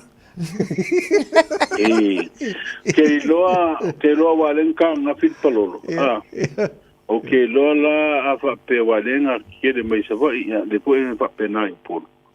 Ke lola afa pe olenga o masalo po malanga valele fa imol ba yas. Wa te lo si de fio po fa malo le ia palolo le aisa a fifi ia on kapenga lola ia le watu de banga le malanga ku de weekend. Lo winga la wa ku banga le weekend. Ia o vakuro ko fa malo akiri ngai le malu lua New Zealand e fe ko ia marke mi o ko fa si sila ngai ngolo pen ko fa langi ka o ku le dress le mo wa ile spungi palolo e lua se lau kala sawa no Alo fa tala unga fionga taso tala no fo ile se fulu miliona tala le na to tongi ato le malo ne New Zealand o la se fo fanga o fa pe fe fo ona tu fa le se fulu wa fele na se fulu miliona tala le na Paftai o le matou filo inga ma le minsta tu pe lava yaso i te fai ua baso le te nei sa pisi di ai i le minsta po le ale tunga tonu o le 10 miliona le wa o lea ia i nalo le o tu pe fa alu e mtanga ruenga o puna oa fa na tula msesio manga ia lea la o mai manino ia o tu pe le o fa manianga le po compensation e alu tonu lava i a inga fo ima pisi nisi i le tu malo sa fata e ile se 10 miliona lea o le sa e ile ma filo inga o mastasio o mori mau fa tuina o le so o le filo ia sui o le official malo New Zealand i le tatu watuno po le official ai komisina ma sui o le tatu malo ia ma le fio anga ma fio anga ma le weri tu malo sa fata o fa mo na filo inga ile so e fa manino ai le 10 miliona le malona fa maina o tele mau la pe fia atoa ni pisini si e tono le tu malo fia ni ai no e tono le tu malo le la vai e 10 miliona a e foi lá na fa ilo en minsta tu pe vasolente le mato fono masan e ai de singa ruanga ni si la buli mai mo fa le yo o ngata fale mai si ba nga umole si ma e pia mauas fu miliona fo yo le tau ne tu langa na ono winga la tu fantasis fu famar se fu wolu fu miliona ya o tu langa na ile skulu miliona de wa fsiri mai ai do fionga tu sala malo fa tai o genola sono na fi o genola fa fonga na genola fa no longo o le opule o le vai tamma le fenga malo fo e fu fonga au tu o le talo tu pelente en masino me se fa ma tilia le wingo le fa tanga fa mo le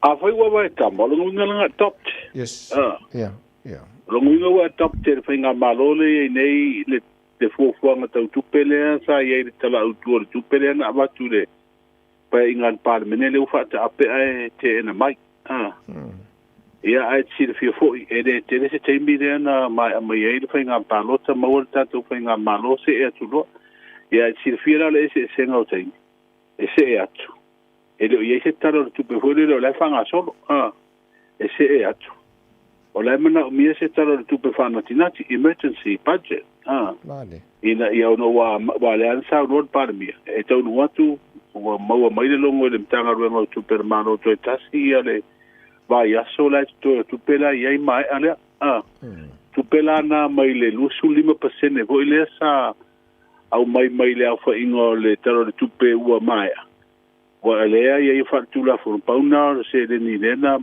apa ia le tu se la 1 miliona na apa ia ile malo tau silena ia fa wa ile ia nga malo ia se e tu lola mal fa nga malo fo fa ile de ia nei masina nei o ki topa le talo tu pe ile fa na tinati le emergency budget ia fa to ata pena le tala fa tau tu pe la wa au mai ia wa ole ansi le fia ole sa nga mai ya tas mal valu miliona fo ile fo mo le bloqueti miliona le talo tu pelente ena ia le la wa mai le talo tu pele wa mai fo sanga fo i lu mol parliament ile fo nga fo el malo ole i tasi mal valuna mal fa pung e fa mai ai le 5 miliona Rono wingo le 5 miliona o le paya inga le wutona ya tu lele a tore te miliona I tu malo 5 sutas. Ia mai sia fofonga se banga na fofonga ia o mai le tala tupe. Pe o le sitanga o le pensione le au matutua. Le amata I le masina fōle sitanga hone tu se lau mo ina tu e uria lon su 5 tausanga. Ai fato a mawar sitanga 5 se lau mo le au matutua po le au pensione le tausanga fōle tala tupe o lo mo o le tausanga asau. Le siti ai le 5 se lau tala I le pensione mo ina tu e fitus fu tausanga soifua ma lungato. Ai o le sitanga fōle le pensione. Tau se lau, a mata masina fōu, wha pēnā fōu ina le whamunianga mō ila tui ei ia whianga tū mau. Wana a mata mai e whainga malo mō mua le whaatutu I le tua sa mō o taksi, se lau tā la. Le lau si I lunga le tau se lau le masina. Ta sila na fōwhanga le whainga malo fōu le a mata le. Tala le tupele, ta otone pālmene le itala no ina mpasia. Ai, o le whaupunga sa oara na o le vaitama. O lau ba top to mai de tele o whinga whaavaile sa I e talo le tupele sa teena. E avei le talo le tupele o te otu le pane. Mete ia ilonga se au se mereanga. A wale wa se atu le whinga malo fau, ia wawa I atu le tapenanga sa I e le nate. Ai, makau kia le maare o tapenanga wala le le tupele malo. Ia wha o ngā lor na e tau avei loa ia masina ia varu to e tau sanga wha tupele nei. Ia ai toi te pena mai se si taro le tupe pea o tu ia meo tau sanga asa. Malo whafta ia. Ia, taltonu wale o toi telefoni maasi no umane nei tau sanga lau a fionga ngan malmana. Ma o te ilo fo ia o taimi nei e tele whai ngā malanga. Ia la tau e tawhawhau atu le ngā tai New Zealand nei o Australia. Ai whamata o iei se fuafuanga fo ile al tātou malo. I se isi wa alele tele. Ia wau te taltonu au ia le Air Fiji, po le Fijian Airways le wa tele na whao ngā fo ile nei vai tau. O le ase fuafuanga al tātou malo o iei mo se isi wa alele. Ia tasiri na o fuafuanga fo I whainga malo wei nei sa fina wei fo I lato roadshow. Ia po o whaasalonga whaalau I lo fo I o whaatau sino le palota o mai a. A tūlai mai ia e au mai tātou wale le tele lua. Ia mo tātou maranga ia e anga ia tu ia utou. Ia maleanga I fo I Australia. Ia lea lao na whasiri ia I minsta o tupe po whio ta oto I le fuafuanga. Wa le mai le tala whaatau o tuore tupe. Ia mana ia le mai o tūlanga fo I nei tupe ma I tala fo le tātou company pa le Samoa Airways le uwha I titia. Ia mai si atūlanga uma I tūlanga fo I le tua o te lenga o tupe na ngau o wha I titia. Ia ma au mai marifina ngalo o te mai tai minsta o tupe. O le maso nei le sa tala noa I doa o le mtanga ruenga o tupe ma le ulenga la whalaptonga le o te unga tupe o mawa nga tausi po le utos. Peo tasina whalaptonga le peu o le apa e le malo e au mai sona sao tau tupe hui le tūlanga masani no mai. Ia amatai ta penanga stato ba le o le si vaenga ta o le sa vai lo te mai tai min stato. Wa matano mai tanga te mai fafo e fia mai na tupe hui ne e te ufa whainga ruenga. E invest. Il tato company vale le a me se alava la fuanga le toe au mai o se valele wa tātou malanga atu le New Zealand. Ia ono o le finangalo o le minsta. O le awa wha leo mai e nisi o le tātou tunu o alala fo ima wha mautui whafu. Tau tā tere ia pase se ia whenga I malantou malanga mai. Ia me se al tau company valele le New Zealand. Ia mai e whaila I fiti e tau maua se sina pa uri te vai mal tau sala. Pe o ngā ia au kou. Eu makau kia ri nga skuru bi yo nga ri nga mai mamako e ko ka kampa de ya ai u lea o le ata tu tadia ya ta pena nga fo I al malo I fu nga ta u le wa tu langa mutinola le la to ita to wa le fa ya malanga ia ya ta tu lo ata tu tel no lo to ngo fie mal to ta passes ya to no ye ni si awala fa ya fa to ngo fie awa fa pe whaanga I oi tātou company wa lere tūlanga o le pisinisi na ia mau se tupe mama. Ia ele mwhaiona e wai atu walu ngal tau o le pensini marsuao. Ai whaatau ngō fia le pase so le vale. Wa paula le me maua. O le ngau. O le sa o le tala hoi lea ta mai ngā le ngau I lunga o le si ngau. Ai a foi. Ai tātou ia whapeto e me tātou wale. Te walan tātou manino māmala maafa ngā ioi tātou wale le la po ale la amai e tue pia wa ia tu New Zealand Australia. e tātou tari a sa wale la tau sua umal pensini wa le mfain tātou controlina o le tau na uo i el nā masina mal nātou sang ele sim tātou me mfai ero no winga tau hula na fai le tau ar pases e tau whaafetau ia i le tau mawalunga le wa mai suau awa ele pe ano fa ele mfai na ume utongu tā sua umal pensini a tātou o whaatau o fier pases e la tua inipsil ma o koe o fuaingisi ba onge ko fai meio e fausi wa nga werka ko polisia o tele malanga vo ia o roku me o kalapu de sa ia le sa ko isko ino foi sa te el tatu maro le ko me fai kala va me o isko inga nga welva le ala to la sa fio e mo se la tu so ni voi la sa mo la tu pase se pa u e pole o tu foi ia to mai tu tongi ia foi mai lola ia le fiu polisia kuria o le po feo ia eu wan ben nga werka ko vale le wai le frente tu na ina lalo na tu langa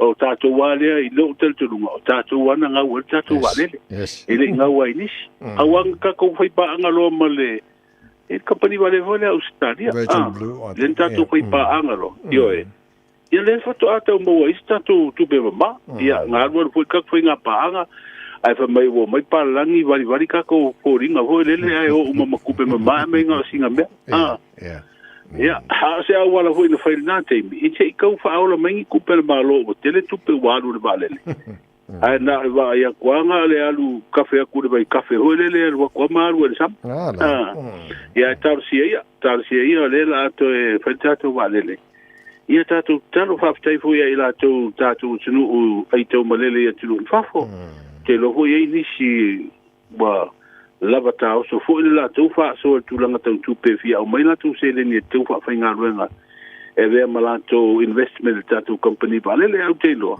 me si tu te lo tu fa tatu vale tu fa nga yo ye se tu tino ho la tu mo ti la foi business i le private sector fa nga yo uni tu ave tatu sa ho le ye fa nga yo u mela tu private sector tu langa ma ia male alu mo ka ko kai mi ave mo ka ko kupe ma ka fa ngol vale le ia o mai talo tupe pe mai atu sanga fa tupe ia fa le komu ia tupe ma turanga wa pena ia tala pu a tatu ke longa fa tu tatu ia te lo le a manuia ne tom fanga le la tu le mai ia ma mo tatu pase se fe lolo ai se pase se vole songa ku la lo ai nga wai ka ko ma nei le fa malo fa tai mo le fa mani no ina nei vanga ia wa fa fo ma le tino le fo tai fo ia le lo vinga pe o sa ia le na ma wa te le palo ia fa le te na o sa vai le te va ia tu nga lo ka fa li i video ka ni fa ni mela ko palo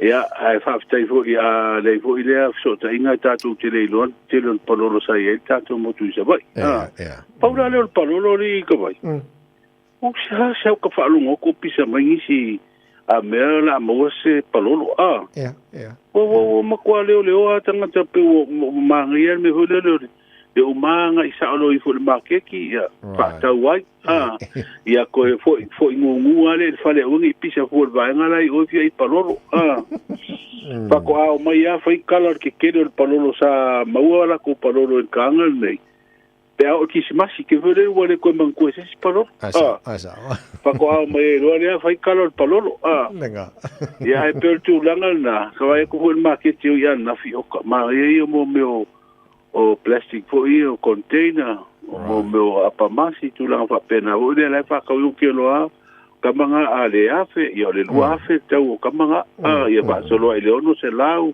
lima se lau ke lo nga mo singa palolo tau o fie ia pole ono sulta la ele o fo palolo ka mo ia fi la fau ma me va pena ia kamala yo container ia mafangu ho ele me nei se ko ia kamala nga e tawai e siria ia ka uane tau aria bai wa ku adu manga mai manga ia nga pinga ki nga tau sami nga siri e ola lai pinga ki ola ai palolo sa nei ala ma tai wa tu la no fa i fo de tunu o tabananga ia wa tatu tala mai sa mo pa tala ba fa mo mo ne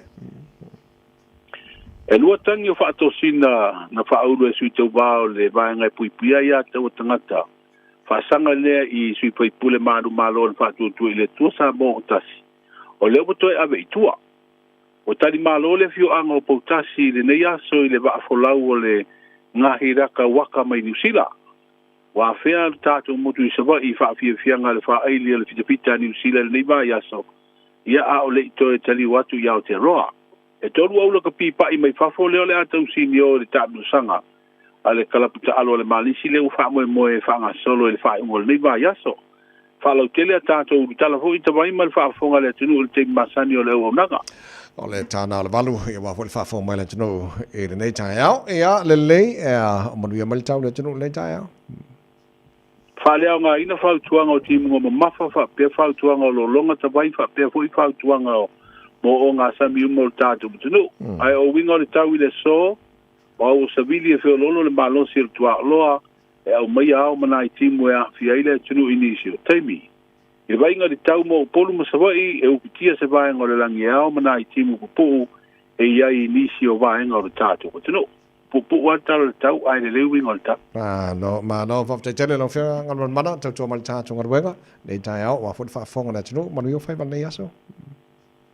Ia, manuia foi a ngā ruenga ma whiau ma le tausala tātou mafuta i e whainga le vai aso, pea maua se ola ma se malos. Tai lava, whafte tele, le whia ngā mana tu marba o te ngā vai tipi o te ngā vai sui o le tātou Radio Samoa pia.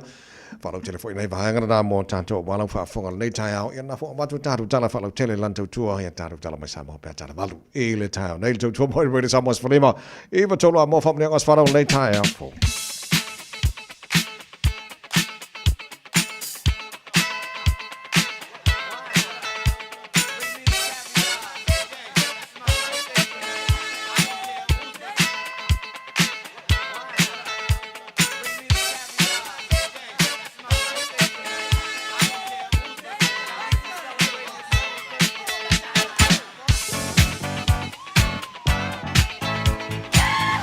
Nangas whanaola nei fo ia so lulu o se fulu lima ia ia so ke topo o matala al telefoni tolu fitu tasi lima iwa tolu male tato emaili on air at radiosamoa.co.nz Maula vinolu ngal tato Facebook mari YouTube o Radio Samoa pule o po feo bahanga na vavino maila fo mnengas whanau nei Taeao pe le ta fo mnenga le lungal Facebook mari emaili ia lele whamanianga mo lungal face apia folinga mai a Peter Eneliko.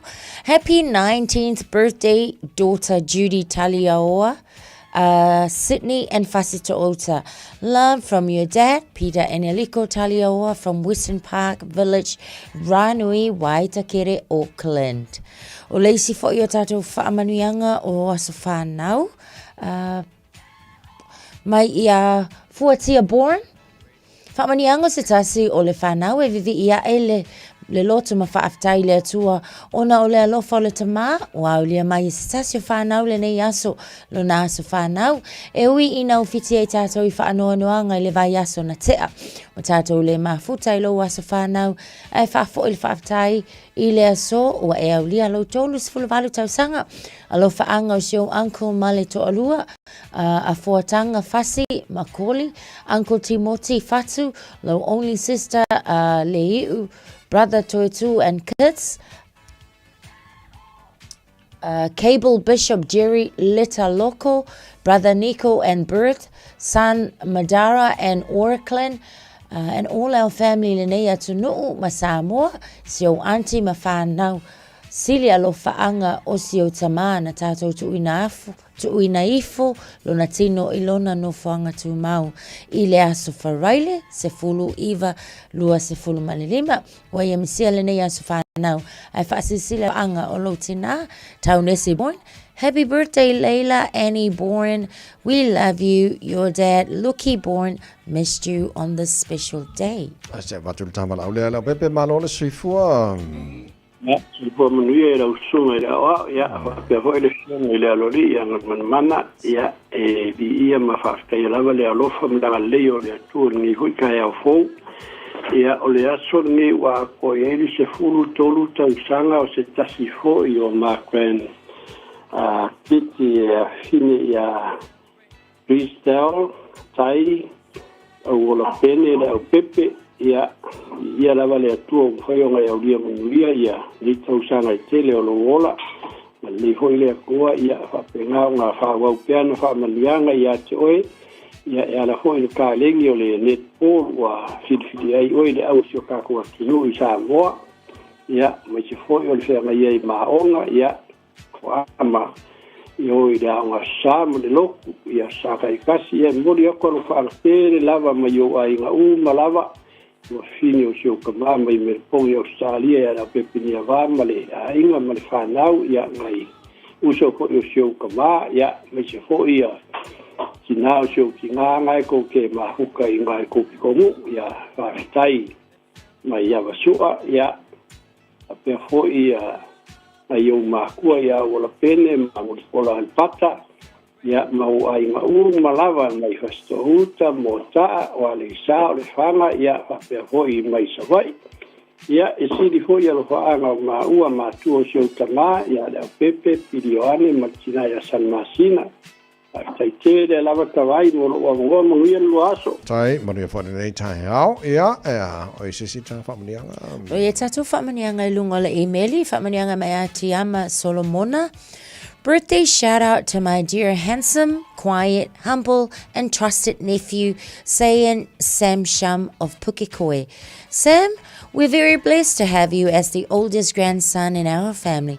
We pray that our Father in heaven will bless you with strength to complete school and pursue your righteous goals in life to serve our Father in heaven.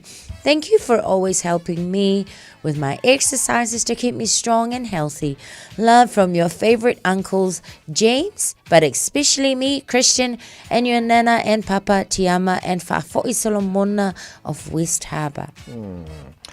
Lo late o tara familianga na nei Taeao. Yeah. Na ko sia ki kasi ngal mana ki ia fo ia wa ko mo mo se si ka ia.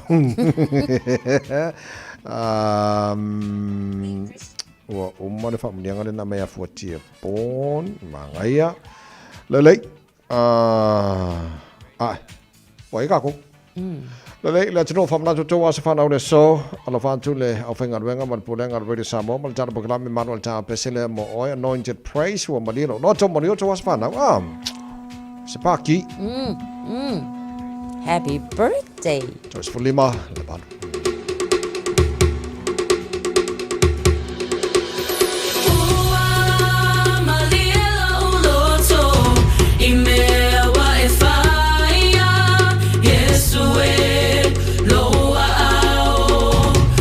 Malu ele mafai ona fama talaina lo lele e mata utia tele olo alofa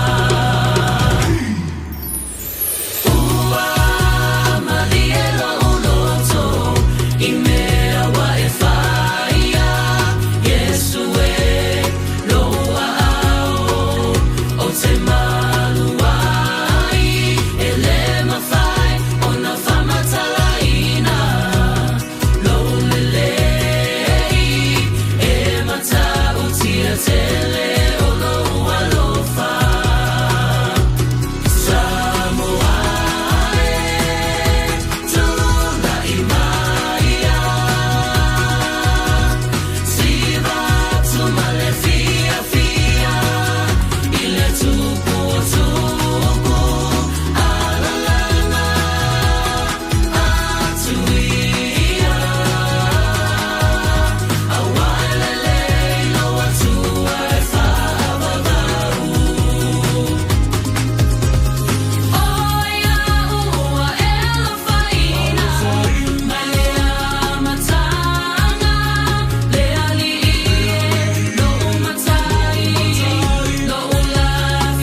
Taimi pisi le nei o lunga wa tātou wala te tele, ave ta avale o le nā o lo mai ta watu fo nei taimi.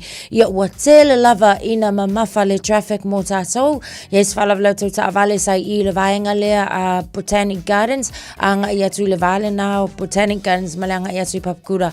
Sai se whala vlau tau ta avale le mau tele atu. So, lo fai fo ilasi pisi o ina maisa lava fo I Hill Road I langa ia tu lea I lunga o tātou motorways I le taimi le nei o le Taeao.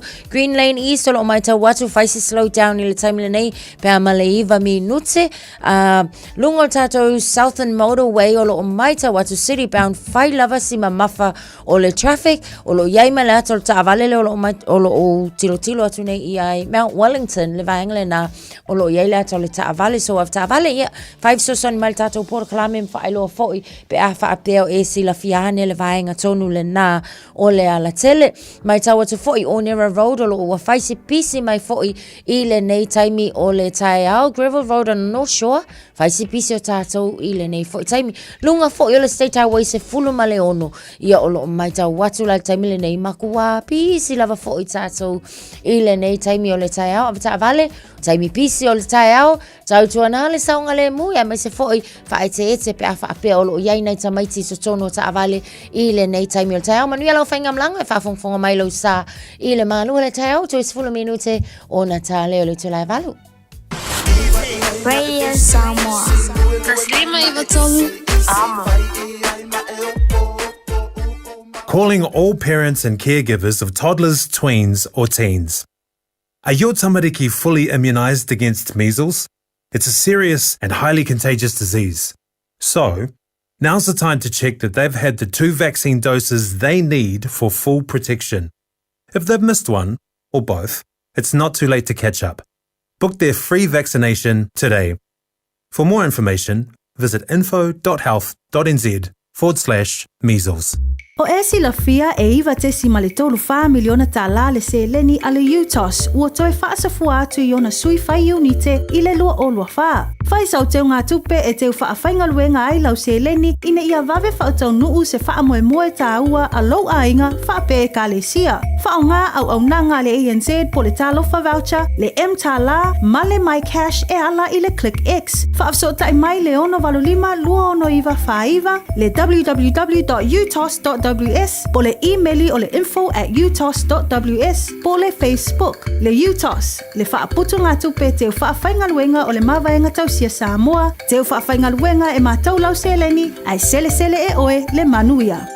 Ta alofa Samoa I mawhai na fisoasoani atu Dr. Chen pe a whai te awhie le mai suka tauta mawalunga le maua se whanau mai sela whatu ngao ti ngā le ua po tuli whaalusi le tino puta ka nesa ma le tino mangeso maua fo I le kulimi fulunifo mo nifo ti ngā ma toi whaawhilesi ai lau manawa tele nisi o loa e fisoasoani lo soifua maloloina a fio ane loa e va ai Dr. Chen I le tuatusi lua ono Great South Road Orahuhu. Telefoni lua fitu ono tolu fitu extension numero lua. Wa whaatonu lau whanau sia o ngā amata. A whaia te lalai mangeli sa sae po o nuu tūtua oi whaafafonga lelei mai. O lea wau whaantua le whetuta I ala o ngā amata le tolu se fulu I tūla e a o ngā fuai whanau mai le tasi o I le 5 tausanga le mātutua I le vaiaso. I oe, maua fua fo I tau mawha. Walau lo le whetuta I ala o ngā amata I le olua tasi tolu 5 fitu valu I fitu. Olua tasi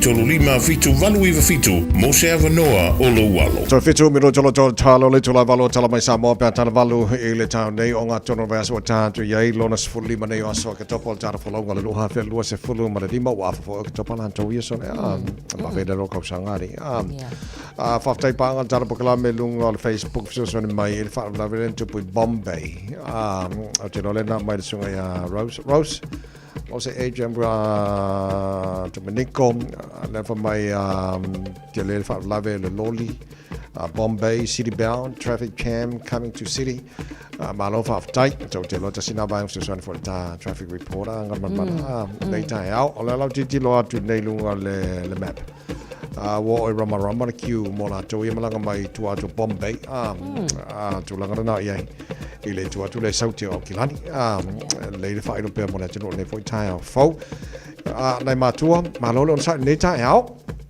ka penga kai ka maki le lei mo la to le ole ale o ngana la to alo ono strike fa ya onga ya ale nga ole siva nga na nafi ya nei le siva nga poka ya ole siva nga le sa fa la watu tai fa so hane matua fa mo mole sa ngale mo fa na po tono ai nga fa mo mole to si le va nga ta wala nga ya le mtaka nga no le ke longo tara po kala me fa mo mua sa ngale mo le fa na sa le sa no nga tavai so tu langa na ya imale tato fa mana tu le Taeao le mamano le no le si va nga fa fo le lo sa le na va tu nei fo tu nga lungo le time tato traffic report fa fo le lo sa fa mo mo le fo amatan pisi Taeao ya nei ma tu mo ni tama jila nga nei Taeao sa nga le muyo kasi le va nga taun fa mo mo am ta vale o so fa sa ina ta ta vale e va nga ye ko lo si tama jila ya mo ri fo le mo mai fast food kilometer ai ma na ya fo tu nga le fo nga sa tini sa jenja tu ma va si ki ashu ka ko por la ma sa no fai Taeao la lo for fast food ma ngai kele ai me la e mo mai fast food kilometer o le la o va nga le ko lo si tama jila wa taulan fa le mulo sa ai lo ina lo for fast food oka mangai kele nga the slower the better mo sa ngone mo nei fa na sa le sa no tavai ne fo vai tau pe fo yo nei wa fai lava si tele o fa lava tau ta vale le fo yo tilo tu fo ilunga I le va ngale a la talata lava I kone for grove ta kanini le fo emo mai le mo li o le si fo ta vale o lona winga mo mi lava ta tu fa ta le o ta tu uma fo fa ta mala e ma fai ya ona le ta tu fa ta tainga o lo sa ya o le si ava ta vale ya o fa le kongwangi ai ta taula o mela ngai manga yel fa le mu vai wa pole ala le pisi mai o la le ia ma fese se solo mai lang ka vale ya ala ya to a fil ma li ala vatato fa tau tai le sa mai se keminge ya o le utele na momoli nei tamai o la ia tamai ti tono ta vale a sa le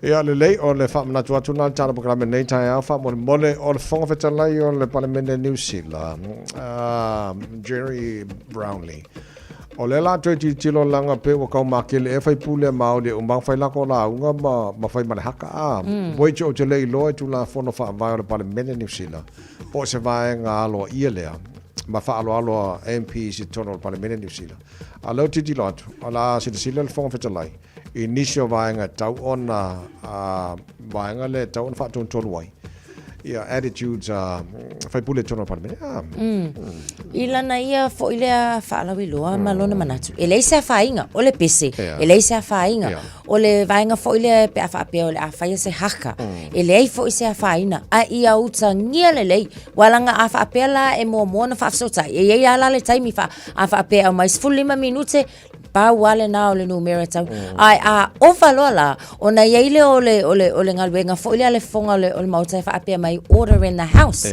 peitai ele iu kangia foi ia ele ila tona fa tau ina foi ma fa tino ina le haka ma pese ngai tonu o le parliament ina o uma le sauno anga la tu foi tai mai le te party Maori so o le tula na o le a ko ilo ai ia po le a tonu lava ia po le a kosolo foi le pa ia e tau fia i tulang fa pe ai o le tu ai el fa tino nga no uma tu a tunu ele se me o ai ai au tangia le pea ia tula fono o le aloa ia le o tonu maut a sa le le o le o to lo mana fa minuto lo tale o le tula e balu le a falta da fa malastino al Taeao mai lo fa malastino so matato tala mai Samoa ne foi Taeao fose o sa fa malastino fa mole ia nga yo se foi ai ma koula le ma sama matina matua yo ia alunga aya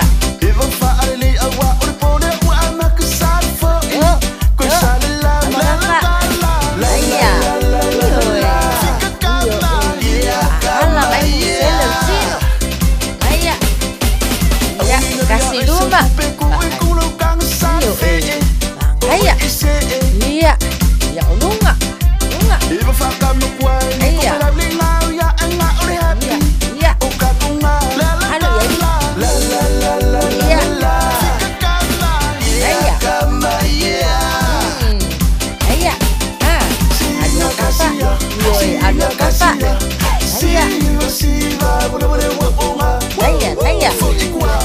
iya sangai lisi pizzo io le lei masui le tau au. Aia, aia, aia. Ia. Halo luma. Yo. Aia. Ia. Kuso mai runga. Aia. Yo. Hihi. Aia. Luma. Aia. Lunga. Aia. Yo. Ha. Yo makwa kala tau au. Lấy xin pito. Aia. Lunga.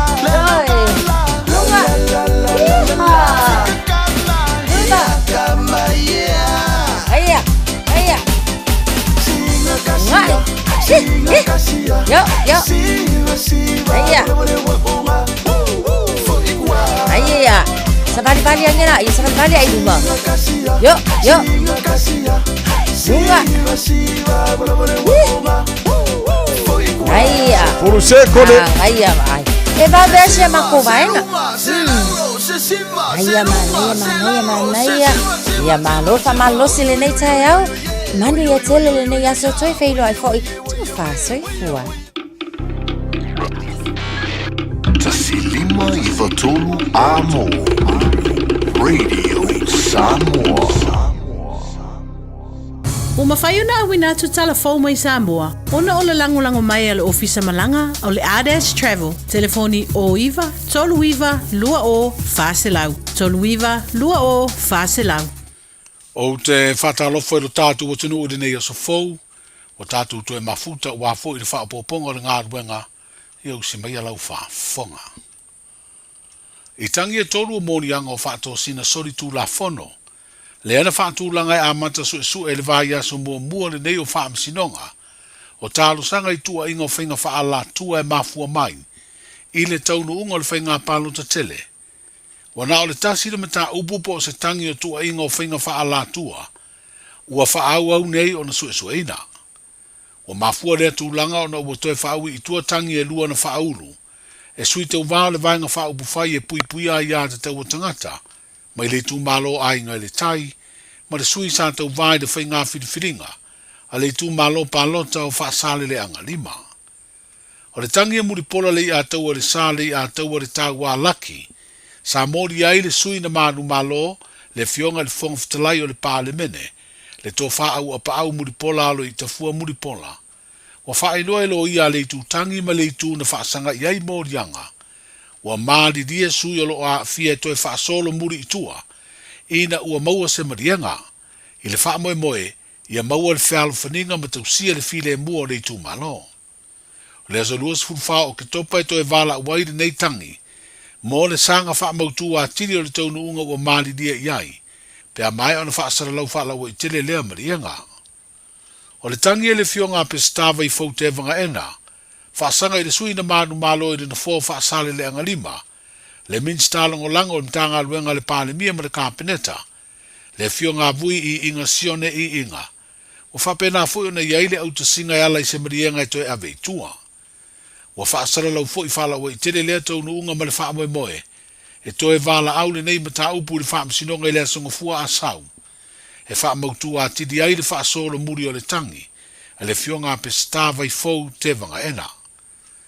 O morianga fo i le sui fai pule o wha sale le angarima wha sanga i le tu tangi, o wha pena o na ave i tua, mai wha pena fo i morianga le sui fai pule o ainga i le tai. O le tangi e le isi sui tau vao le vaenga e pui a ia te tau tangata, na se eire no fo li tu malo palota o safa tatasi, le fionga le a ana Ronnie Porsini, o lo o wha au e pe o na mori ai le sui fai pule na manu malo, le tama i tai minstau puna oa wha le natura masio manga, le fionga ia seve te i fui mono. O le tasi leo mata upu e tolu i ei tangi o wha tūlanga, mo le vai aso le nei. E whātangi e sui sa tau wā mo le vaenga e pui a ia tau tangata, tolu tangi ni whauru e sui fai pule manu malo le whātua tua, i le atua sa mo o tasi, ma le tangi e tasi na whauru e sui sa tau wā whātuto tasi. O le vai aso fau isi tangi o whātu langa e sue ai, whapea le vai aso muri o ke topa se ia o, i le vai aso mua o le masina fau o Novema. O se vaa o fausanga o vaa telefolau o tangata Maori o New Zealand, e le aini masini wha ono po nei e wha tonu ai. Ai wha tonu lo nā la vaa i motu mātunu e malanga i eire wha o ngā o whetū, le masina o le matangi, o ngā ruma pēa o le sami wha pēa manu lele o ngā tei whale. O wha moe a whele fio anga o poutasi i whale a lili, i le o ngā tonu o le nei vaa yaso. O lo wha tauteia mai le vaa tele ni tangata fōlau se to valu. I le au tū i a wha o ngā le si o manga o le nātura e tāpa sāma i eilo nā la vaa, e a vea o se suenga po o se test mo i lātou, ina i a wha mautu wai o lātou to mai wha tangata fōlau po navigators. O se vaa tele fōlau mai le ai o te kura waka i Tauranga, ma o le aso lua sulima o se tema, na tu ua ai New Zealand. O i ele wha moe taunu i ngā tei whale o poutasi, i le Taeao le aso lulu le nei, ai o le vaa fōlau o Samoa le ngā walonfo le a ngai, e wha wheloa i ma wha wheo ane i uta lea vaa tele fōlau mai New Zealand. O i ele wha moe tasi le vaa yaso le a iero tātu o tunu le kāpiteni, ma le au vaa o lea vaa tele fōlau mai New Zealand, ai o le pelestene o le ainga fōlau o Samoa le fionga tuatanga loa Joe Annandale, o le a tali malo le to aitau nuu, o lea vaa fōlau. O wha moe a sia le au vaa nisi o mātaanga i lu tātu o tunu, wha pēle a onga le a musao sa vavau, au le itoe tu ua le tunu uma wha au wau le fōlaunga, i le tunu utua o yo tonga. O wha iloi le pepa o wha mtalanga o le tā ua o māputanga wha penei le ainga fōlau o Samoa, ma lea au vaa, e whetū wha i aisi le fiamato mai le wha o ngā ino au wala, mai ana mua na fōlau wai le vasa loa loa tangata o le Pasifika. E ui ele o wha o ngā ina le vaa fōlau mai New Zealand ni masini wha o na po nei, e wha tonu wailo nā la vaa, ai olo i eile tāpa sā maisi mea whi ngā ruenga uma, mō le saunga le mū ina ia ausia mana onga o tū la whono wha vau malo, mō vaa e wheo a i pē malanga i lunga o le sami. Olo tali malo le tātou moto sa vai i le vāia sonei, i le wha aile le fita le lau i le ele le malo New Zealand, e peo na Samoa mua a whea aile a fio anga o a sau, ma le e ka le sia me to tisi ngā tei vai le asorua le nei vā yaso. O le asolulu wa fe ai le kolisi o tu sivi, ai o le fiafi le tu la lima, o le lato fa fie fianga i le hall, a le kalesia fa tonga kerisano Samoa, i le fio anga o Sapapali. O le stofil nei va yaso le fa fie fianga muri a le fa ai di pu, e fai le ne maketi sa le longa, o na taliu mai ai lea i le motu o ponu masauni e toe malangatu i New Zealand, i le fa ai unga o le nei va yaso. O le mōni mau mai no fuanga na whaafia mo moai le wha aida le fita le nei New Zealand sa vai. O se fianga le to tele o to e whaafonga ma sila. Ini fianga se wha aidi pū. A wā o tele tausanga o le to i eini wha aidi wha pēi sa vai. Le tātou motu na tele fioanga i tausanga o mawai. Sa iaia lātou wha aidi pū lea sa whaafia ma tau wā. I aso e wha mina tuai le tūto tasi o Samoa. O mautūta penanga o le tāmu sanga luna iwa le laka pipa i le kalaputa alo le malisi, mo le nei tau sanga le e wha ngā soro le wha iungo le vāia so nei, i le asfareile ma le asto nai. Ai o le tāmu sanga le nei o le atau sinio ai ma au masi, mai au Australia le state o New South Wales, o le au mai fiti ma le au mai New Zealand. O le tau sanga le nei tāmu sanga o le amana tuai se tasi o tinao le atunu, wa whai i langi le fōlaunga, ai sa loto lo toi le tā longa le nei e le ngata o stangata ta alo, ai o tonu fo i le whaangai o ia o le tāmila sanga. O ia lea le fionga se Malu Shelley Burridge o se tina sanga lue foi i le sosa iete o le ngase ngase o le kanesa. O le tāmila sanga fo le nei e peo na whailo ai le kalaputa alo le malisi o se tasi o maa turi manu i le kalena o tā longa le kalapu i tau sanga te tasi. O le a whaasara lau e le whale televisia le TV tolu le tāmila sanga. O au whiwhiloi po o mixa ali ma tamai tai whapea au ali ma au tamai tai o le a tau sini o ai. Manuia nei yaso wheilo ai, saifua. Talofa, we're the Katinas. Talofa, this is Pat Lamb. Talofa lava o a Lapi Mariner, mau pelo li tio. I le radio Samoa tasili mai watolu amo.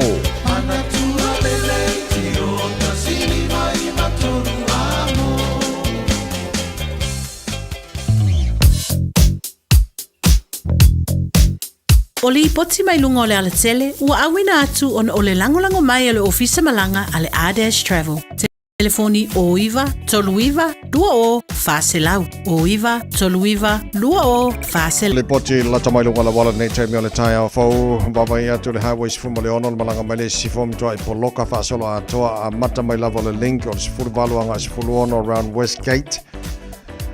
Whaasolo mai e lava I nā Royal Road, Lincoln Road, Tiara 2, Rose Bank, Point Chevelia, Morningside, Western Springs, Poloka, whaasolo a toa. Ia tātou lo malanga mai sifo City Bound sifuru ono. O iai fo ina leina lo tu Poloka I Drury. Salpo fa lavelen lip cha mai ni so pa angal tata pakalame Bombay. Lo fais Poloka na vaenga flow le mai papakura. Fa solo mai lava to Poloka lava around Manurewa on ramp angai Manukau flow le Manukau angai te Irirangi.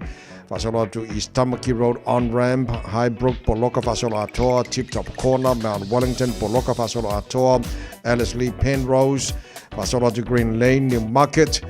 Ya flow le atu na vaenga se pa ia Gillies fa solo to taulanga ya kilani mo tatolo lunga State Highway 1 city bound. Mona tono malanga mai le southbound Lusifulu Pasimale Tano Mayora Road angai Dominion Road on ramp Poloka ne vanga tawa pena foi Dominion Road on ramp angai Hillsborough Road on ramp Pasimai lunga na wala papa flow delay foi malanga malava lele pisila titi Massey Road on ramp ala flow wa Poloka lo le Pasimai Lampi Drive on ramp around Rainbow's End Malalingo le Lusifulu angai southbound State Highway 1.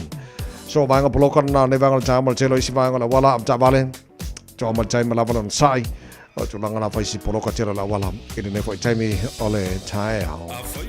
Sa mulanga mo Samoa ma le Pasifika a fio ane loe le la lao le R-Dash Traveler I le tasi malulima Great South Road I Manirua pa o le fitu lua O'Shaughnessy Street I Papakura ma wa pasese pa u wala au loa le R-Dash Traveler I le o lua whāwalu o pa o le o iwa tolu iwa lua o wha o le R-Dash Traveler Radio Samoa.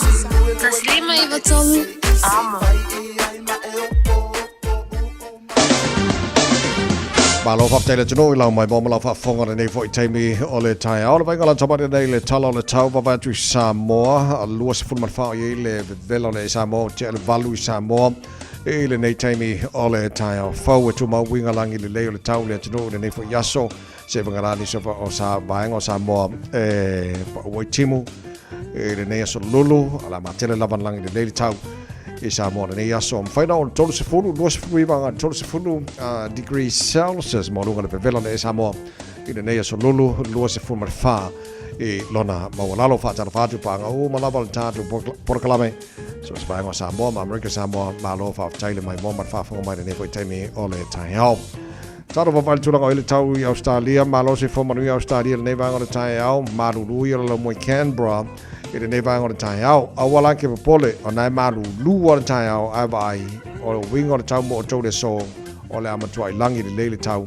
Le vela la I o le ea luas furuono. I lona maulunga. Tu mau le maruru Hobart. Furuvalu. Maulunga le maruru o le ea le so. Le whasolo na awawa pa utimu.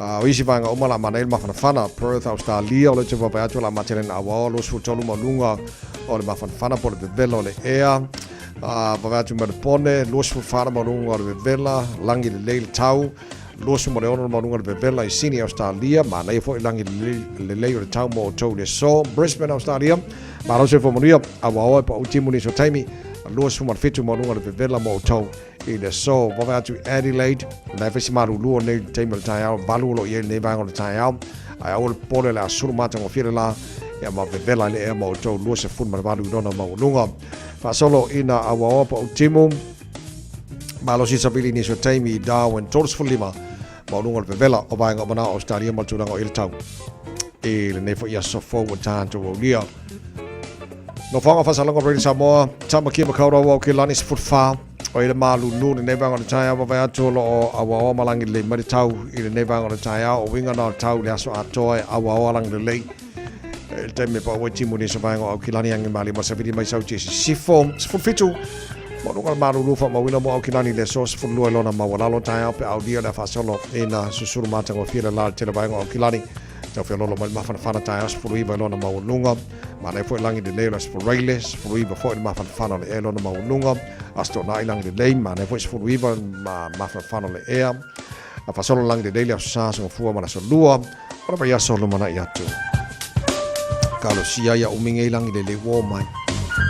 Makau mawhana koe maraka. O tātou inei au ki lani mani usila. Lei whatano pani sa paanga tara proklame wai rapa, whatano pa mai nei Taeao fo maro lava se fo manuia. Ano mai kana tamani nai talo tau ni foi Taeao fo ni tau tua mono Radio Samoa Smalima Eva Tolu Amo. Ina o se full farmer a fala wate ai nei ia lei tu la Malu. A fene msia taro tala mai Samoa nei foi Taeao fo. La te fa sala wina mo e pa taro tula se furu lua la le so ma fitu po ana ne o le fa pongo taro tala mai Samoa nei vai aso le ta le Malu.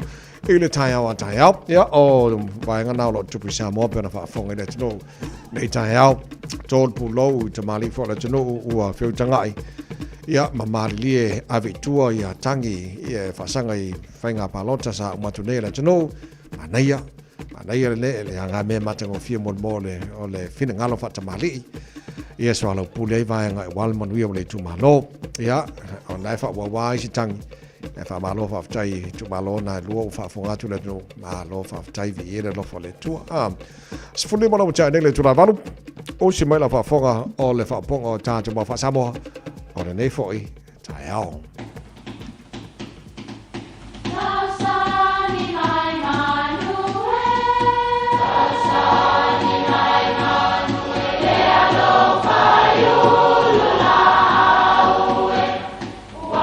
E o whanga manu I ululu o la au, awa e whawhanga I funga o la au.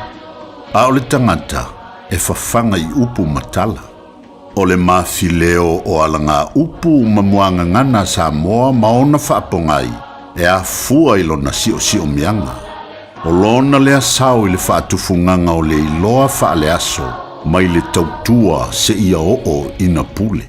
O alanga upu mamuanga ngana, ua lantou mamanuina le tō whamanino a Samoa, mana tua fo'i, e tāo fitau muli le atunu. Ua fatalunga, fatalalo. O upo e maua mai fata e tu ai tā mafa.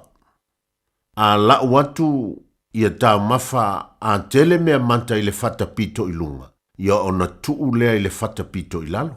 E masani ona waia fata nei I o tātou tū noa po o mukuka. O upu e whavi vi ai le maa au ma le milu sia o se tasi o le tātou mafuta. E whao ngā I taimi e tau maa vae ma momoli ai se whaafetai ia I lātou na tausia ma vaia le whainga malanga. Se ua malie le teuteu ma le whaaloalo. O lea ua fatalunga ua fatafo I lalo I lau whaaliu ma lau tau maa au. Manuia lau whaasau.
Whaafonga mai atina matama ita i tutoa, ma malolosi o le Pasifika, ua lātou lavea ina lalangi.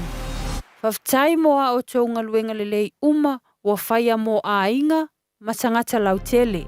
Ae peitai, tu salava pe tutoa ma malolosi tina matama ita. E lātou te moomia lava, una whaia lātou siaki whafoma.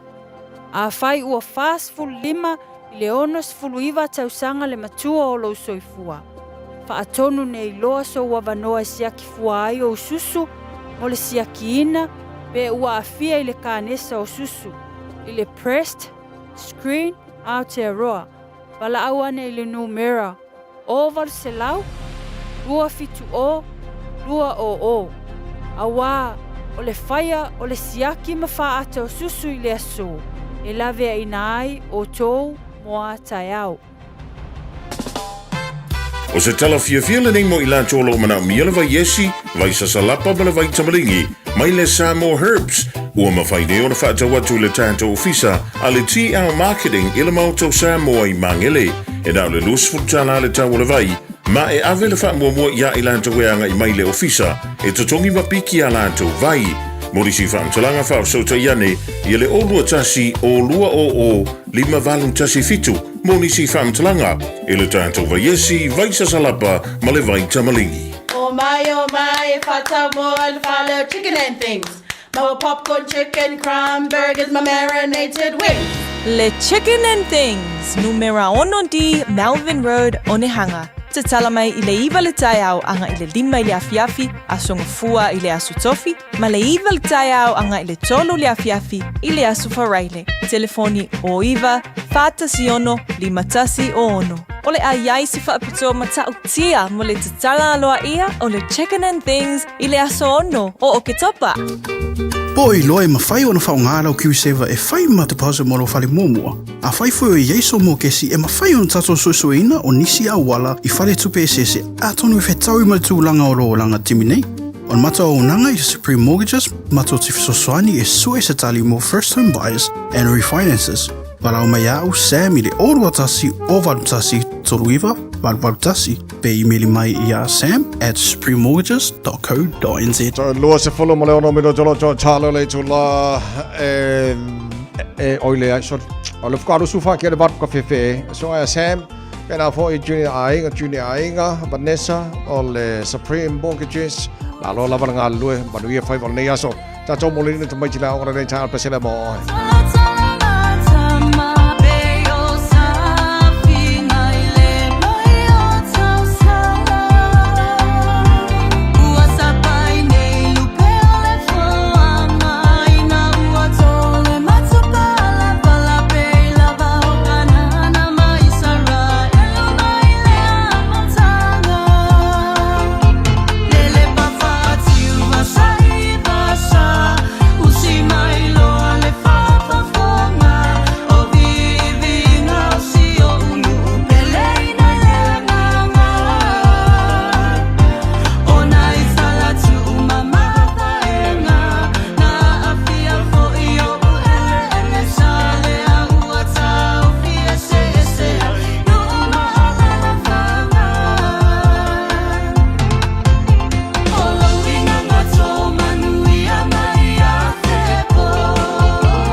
Kakol Taeao in water was a full on Minotolo Tortale to Laivale to Malu and Taeao with some more and if we as a Lulu over yesterday Tassi Avanol Tarbuklameter no toilet finger consular time to Malo, our form when they Taeao a bang at Fia Malamala Matiria.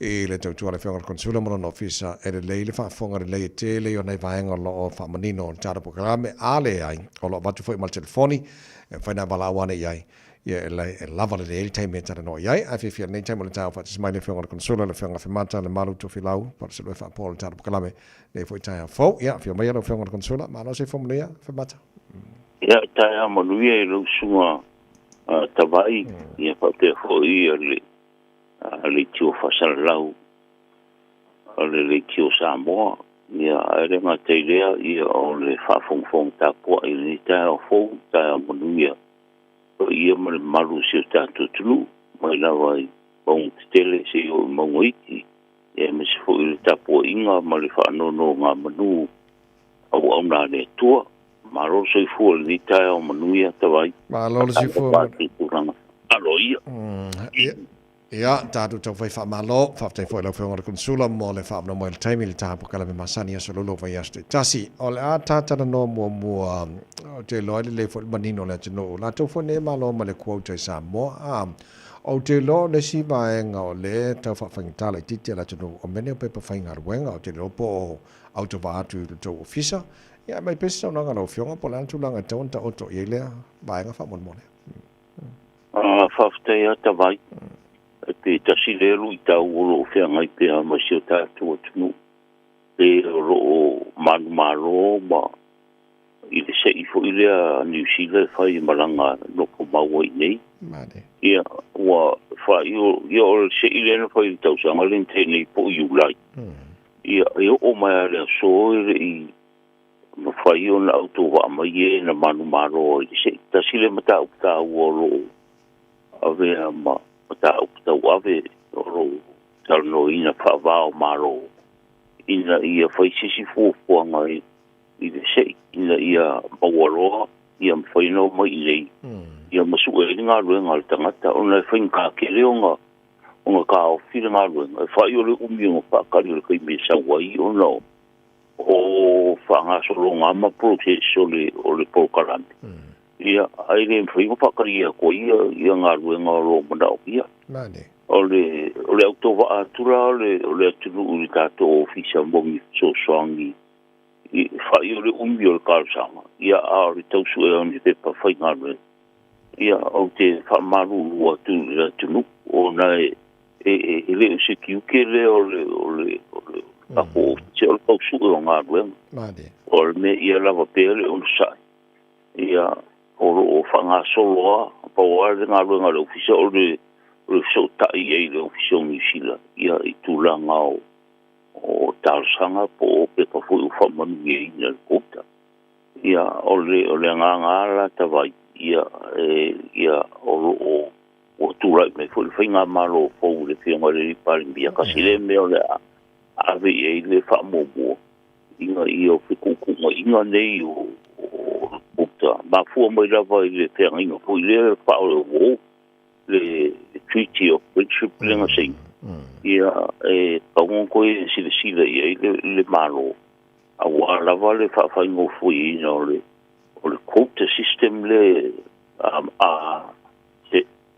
se o wala fui le fa ingo fui ai pa tu na inga ia mo le fa nga so longa le rei o le tato program le a wa tavai uma ale le kausanga le kai fa mari inga fa ingo belo le quota Ma dilo. kasi nga lutau fia ngai o ngai mafu mai le bawong te pafinga nga ngai ka ko ngak ia al fa mai bua ia ia mau rol kota ia foi ro tu nga fu ia maranga mai ia ku isi sumbo masinga so e la ngalo no pulo na patenga ia fa pingu ia fa nga so longa mal process o kota ka maro ia le vula o mtu song fo le si kota ai maranga mai ai la fa kan karinga vango ia me su pe pa ngalo ia aro of so ta ia ka ko ofisa ia ko ora lo ia le ofisa maranga inga musika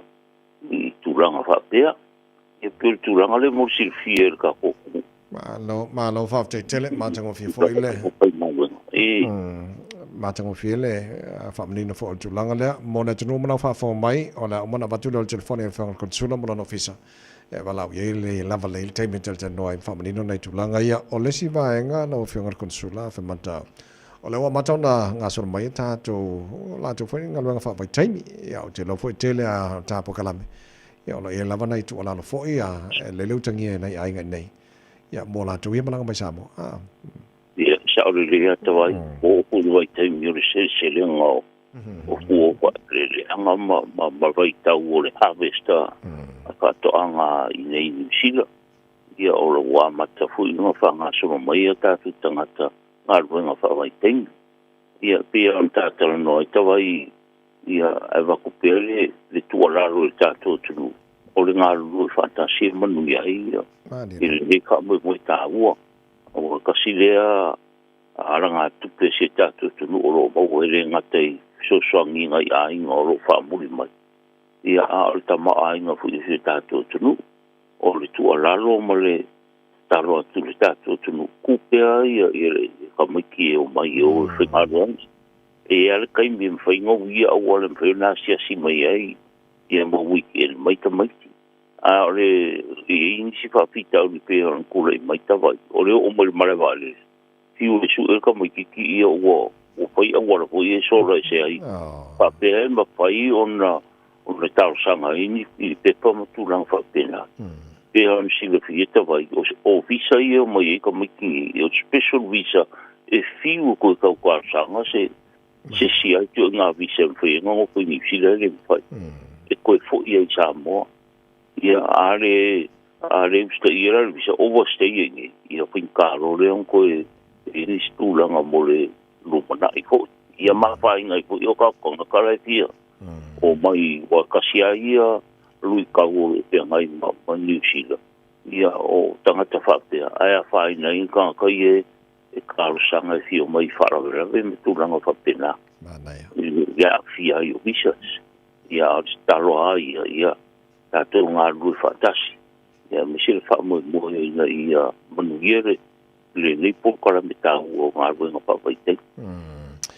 Malo tai o le o tatu wa ngatu vai tempisi ia o pisi o tausanga le ngate la to le amalanga I Samoa mo tafaonga malolonga e le ka penga le tus fola o ke o pisi a ka wanga fa le kong tus fola wa ia sa o le ta vai o ka wa ve ni I pa po kala me le angal me le angol le van pa penga o finga malang sa ni alu sa po fe la va sia si o I mio o Sofia ia ai o kul mare vale fare com kus fola o inspire nga kana ia o ya lo fole no masina se lo ara le u sa bo pe va pe era lo fole o masina lo kus fola sa bo ai maranga I kus fola un sila ia o pe ke maranga si ku e o sa bo ai la lo fole o masina le lo kus fola e pin fa ka nga o e arrange e maranga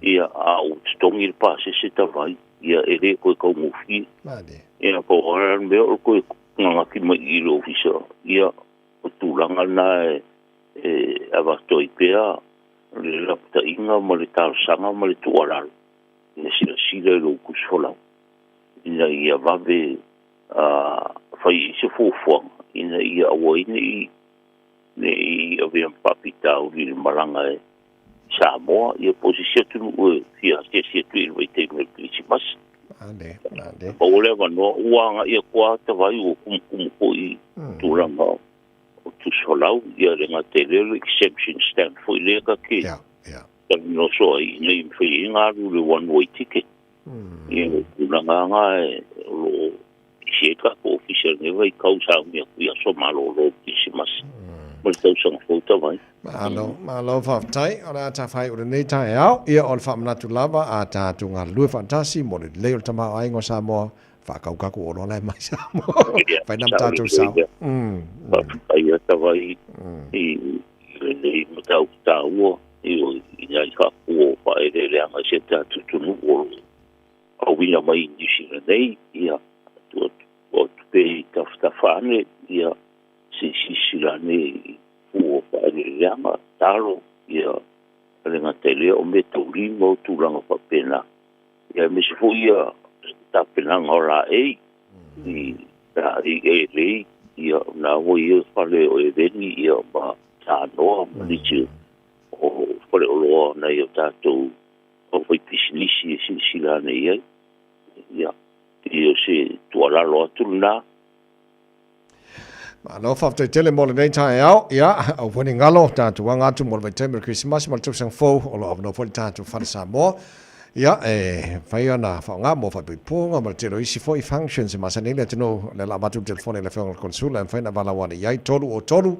tasi lua tolu o tolu tasi lua ia bala mai fa fatu au kilani fa nga le code number o iva tolu o tolu tasi lua fa te tele lo fa mata mo le ta por la nei Taeao ia mo le to fa te vai I tato le tio no mo pe le no o se tato ofisa io suia le tato malo mo Samoa fa te le no tu ina mai pe ia solo le tasi ia mo le foi fa mo dia ngol ia sol fenga io lo sunga mo to ki mo tute me so le fenga solo io se tato tu nga wenga mo tute fa io le ia so ai fa ta mo lo no ka ko ko se ro fu le va spo ia manuia le so le lofa mo le ngaleo le tua fa so i Ya, so for ia, fa formale tino, le fiona con solo il tato malo, tutto tasso Samoa New Zealand, le fiona fermata, le Malu, to filau, per se lui fa por nei Taeao, tolu tasi lu numero de mo le fiona con solo mo l'officia, ne so vai a fia malu la mati, le il tato de no. Joyce full family giorno tale le tula Eva, fa vi fiona Leone High School.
Samoa, tasilima ivatolu amo.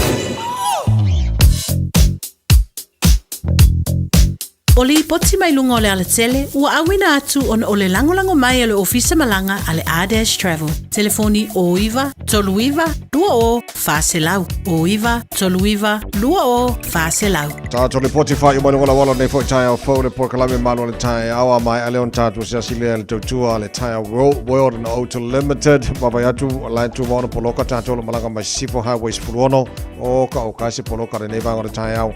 Mai lava i o link o sifuru nga sifuru ono pa solo ase pa il taulanga e kirani poloka tele nei vanga le Taeao to mono poloka around Lambi Drive on ramp anga ile link o los furu anga southbound State Highway 1 to mono poloka nei vanga le Taeao citybound State Highway 1 around Highbrook Tip Top Corner Mount Wellington on ramp to mono poloka nei vanga le Taeao fa pena fu malanga mai North Shore around Rosedale Wairau Valley Takapuna Esmond Road Northcote, Poloka i rene vanga le Taeao mo tātou malanga mai North Shore ili taulanga i au kilani. Le poti whaira nā mai runga wana nei fo i Taeao. A whaio fuafua sau malanga mo Samoa ma le Pasifika. A whio ane loe le la lao le R-Dash Travel i le tasi malu lima Great South Road i Manirua. Po o le fito lua o Shaughnessy Street i Papakura. Mo wa pase se pa u. Wala au loa le R-Dash Travel i le o lua lua whāwalu o. Po o le o iwa, tolu iwa, lua o, wha o. Le R-Dash Travel. So se polo mito jolo talo le tula iwa te pona mino jalo joy ole malu ole Taeao radio Samoa ba ai le sampo faile warren of fitness fa mo mole mana miesta vale fola fo jele ta vale Taeao World No Auto Limited jalo noa yalo Samoa lo ngana lu ai pelo sunga vek jalo fa tas mai mo ta to report le fo Taeao Victor malo ngana lu good morning so se fueron le mesa foca mai ma ora ma sai malo ta wa ta ma le so so ni le sunga se fatal fo lo ta poinga sa mo mo ta mala on le ta fo ya singa malu lu le ta ta vai de ko la nga se mai ya ave la ya se singa malu lu ta ya disi vai lu ra wala di mako fai ku ni o ta ya de mure sa sa le Victor fisa maru dol nei Taeao ya malo fo don sai o ka ko maru du inga se ding ya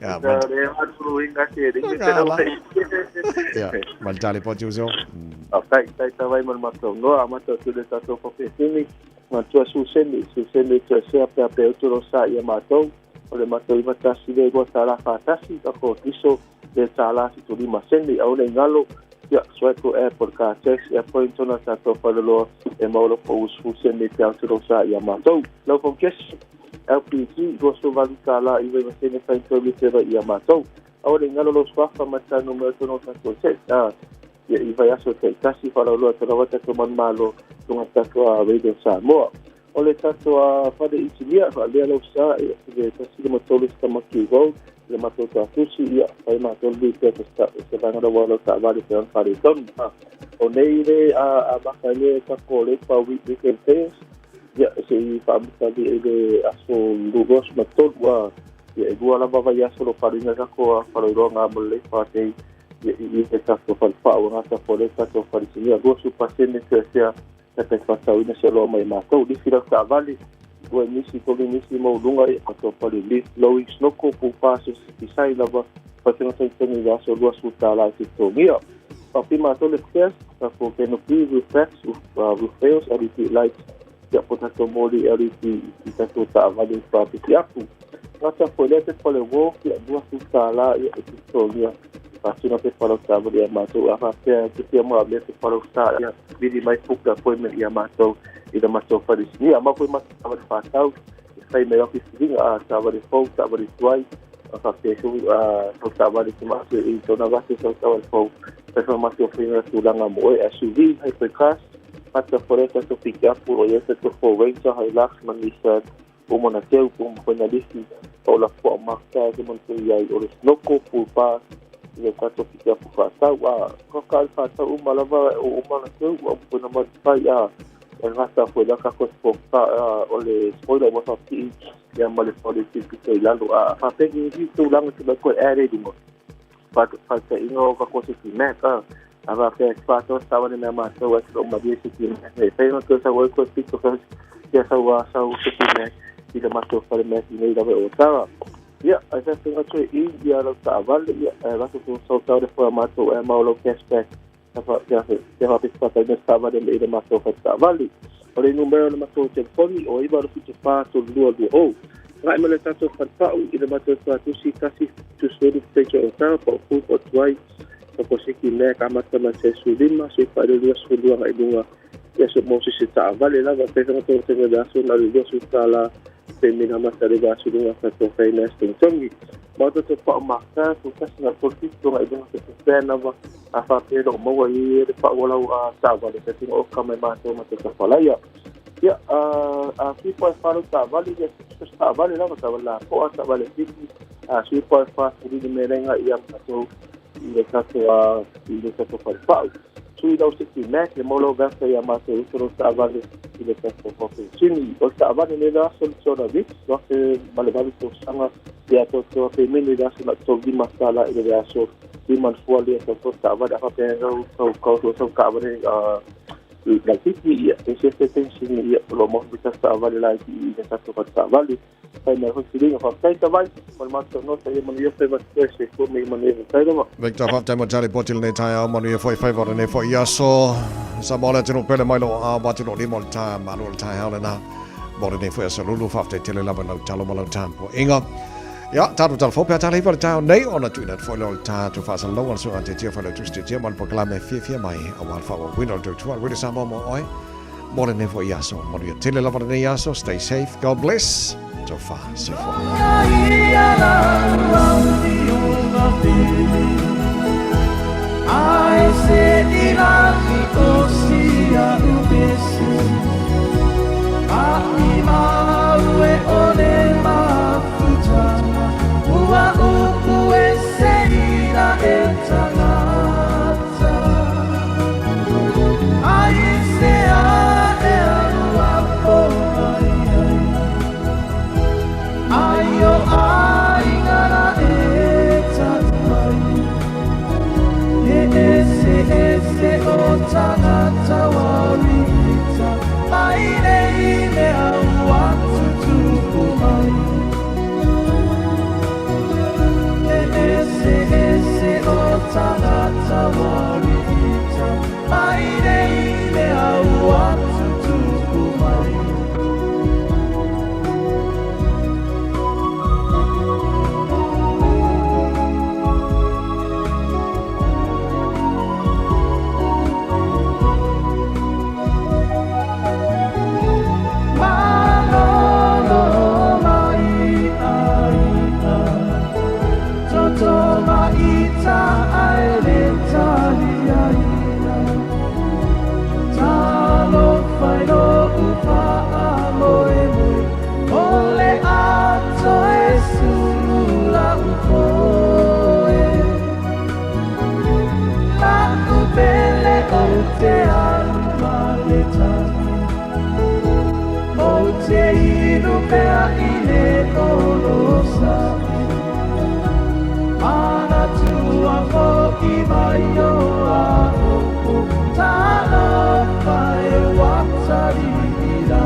Masio upale au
talani mai a te roni sila molau no whatapo ai mai.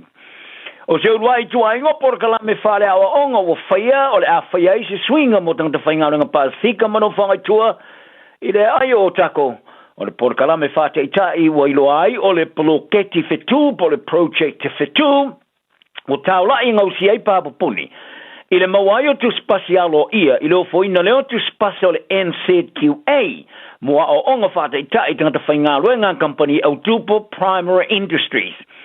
A whaia maruia o le am whailo na avele poloketi o se awala mo le atina ino ngā luenga i le tunu wawao a patino le i tulangi tua i wha wa wai o solonga le leo ngā luenga e iai.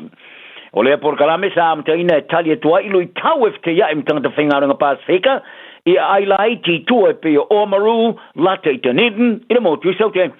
A o tu i ti tiane no mero tangata whaingaunga i company au tu e masa ni o tangata Pasifika e fte iai mawhaingata i le maua leo nyawa no whaingaunga ma ainga Pasifika Persilio na afiai.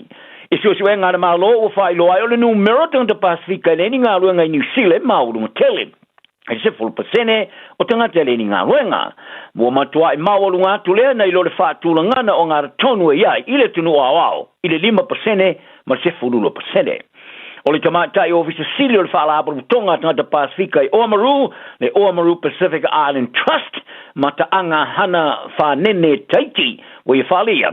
O le vanga telo tangata whaingaunga Pasifika e malanga mai New Zealand, e unoman tu spasi. Ma i ta uai o tu spasi e maua mai i le porkalame le project te whetu, o le avsosonia ia i lato e awai, i le tama waile o ngā luenga e mauro lunga te tongi, ma whaalau tele atu to mai whaate oto i awala, mo isi o ngā luenga. O le sfraile le vaso nei e folfola i nalo i ai i ungo whainga palota, whainga malo whaalo tui whale, ma whono whaatonu o ai New Zealand nei, i le mai ai o le whainga palota i le whai ungo le vaso. A i le tau langa tele o kilani, o le whaita wafe mawhi o palota whao popo, ua mai au na whaita wina. O tele e si swinga e iei unga i palota sui tau vasa ala lata palota, sa manu malo i le stona i niso fon whafoe, o ai whaaloto i whale po local boards. O le tele o swinga o iei nei whai unga wati li malo se ai, le numero sui o tangata Pasifika e whiwhilia i au kilani sauke. O le iso sui whono Pasifika le ai tele o kilani, o le ngata ina tū mau i o latu tūlanga, ta whiwsai ai, ai o le whai numero sui tau wā, o whiwhilia o whao popoina. Swafa e ei Alvin Finn Paina, ma lotu fulio Samoa, e nā re paua i neo sui o tangata Pasifika, ua mawhana whana le toi umia o lano foe le whana whafoe le Manuka Award, ina wā tiri whao popo le numero la palota. O le tamaitai, ia Josephine Patili o Samoa, se urua tamaitai Pasifika o whiwhilia, i le whana whafoe o le taulanga o Kirani, sa tiri mamao fo i le telo palota sa i e toi moa. I whana whaatono o aipo local board, ta mangere ma o tahuhu, sa sui piesu i o le leipa sa manu malo sui o tangata Pasifika. E alfiai Harry Fetu to le foa, to Classy Rasmussen, Christy O'Brien, te lei Solomona Moa, Makalita Kolo, kaya i noke tongia Moa, ma fe tau peo. I le whana whawhore ai o talampapa toi toe, sa toi whirwhiri ai a Pulu Rees au tanga vaia, li a mānaia Lorenzo Kaisala matupo whalau. O i kisui fō whirwhiri ai whana whawhore i Italia ti Peru Masters o Manrewa, ma Felicity au wa o Papakura. I au te nani si sifo, i le ai o Henderson ma Massey, sa toi whirwhiri ai Oscar Kaitley o Samoa le sui le leipa, ma tūma waina o esi sui Pasifika i le whana whawhore. I le whana whawhore ai o whau local board, o toi manu malo e whasitua a mosa, ma whania kapao sa momala tukuki le sui fōu o whiwhiria. O te ngātu whamautu i New Plymouth, Claistete, Ashburton, o le a mua nei whai iei whateteinga, o le whatinonga fōu o le au ino whai numero whamau mawina, o le tusinga i ngō po le census a New Zealand, i le tau amatanga o le tausanga nei sa whorwhulai ana malo, o le tusinga i ngoa lea ta i lima tausanga mawhaia mo le silia ma le featureful tausanga o whai mai. O le asuia li tu whaatasia lea i le au ino whaamtalanga. Ma isi matanga ruanga le malo mani whaaringa o la ngona la ai tiatu e au mai i se vaenga o tanga talau tele whiwhiria. I te minei, e la te le lua awhitanga te i vaenga SS New Plymouth, Claistete, Ashburton, o le avala ulia e awa i le whaateinga tu sao. E whisosoni ai le whaatulangana ai, i le whaatulanga ai. o le whātinonga fau, ai le amataina le whāringona ngona whātou sanga i le roa whema le rufufitu. Whāli e sui so upo le vaenga o le tua whaitaua whai o tangata, ale matanga ruenga, o whaino mera wha mamawina, ale Statistics in New Zealand, Sean Broughton, i le lumana i le toe wha o ngaina, i a pepa whātu tumo tu singa ngoa pe ona sasa wai. Ai o le ama whai tangata, ona whai a whiwhilinga, i le whātu muina leo pepa, lungo o walo so te inga lau tele, lungo telefoni, ai por whātala noa whāfisangai. Wa varo i e tangata whāpitoa wa ai tau, i le lima i le iwo o whāiangi saute sifot Pasifika, i le vai tau o whāo sauni mai. O le vai tau alo i o whā mori i tulangi le Pasifika e amatamai le masino November, e o ia Aprila. O le varo anga wa whāsa whāmatuina le official Earth Science New Zealand, o whāri ai, o ia le whā moe o a whianga mai le whāo te rupika. O le mawalunga atu le tu sifo, lata i lo ngā samio amu polycoral sea, ma le si o mianga o New Caledonia, ma vado atu. Sa longo ai e le scientisti whaululu, Chris Brandolino, i le Port Columbia, le Pacific Waves, e iei se avanoa i le amtamaile i le lua, i le wha i a wha marolosi o le terapika, o le angi. O le wha sengana o le marolosi o wha, le wha solo mai le tasi e o i lima, o wha o ngai ne so soni le maa lama, i le matau ki o le marolosi o wha o le tasi, e vai. O le limo, o le matua i marolosi atu, e peitai. Wa whaalia Brandolino, i le te tau i tangata o na amatai se atu tuvale i whaafsengana, a wai ao na manitua, o a whaare te rupika o se no whaanga e angiai, a ele o mata tonu o le a whaa. Tā alonga, o le a whianga o tue teia i nero o Blacks i le loka leva, i a Sa'u Patrick tui plotu o le mwhainiona awa yatu, i le latu malanga tā milo le whaingo le tusanga i le tui mātu o le hemisphere. O tui polotu sa fia i le au tu su fa sa fa i lo le son fua o le vasonelia e bitai o fa maro si ona toi fa ui mai tua i le mai ai ona fa i lo ai o le au lo a fia e toi mawatu se fa singana fo mai ma fa i lo ai e ona fa sto tonga i lona tu au e o atu lava i lona masina o le ale toi ta aloain sa fa ona ta alo tui polotu ma se tulanga fia lona tu au a ta alo mo le au le blues o le si loka e lati ta alo fa ta si le blues Sam Derry o sui tulanga iai. O le tamatailo for East Scotland Holy Davidson o la ia fatu te le talonga fai tuli a le Blacks mo Wales i Cardiff ina masina fo.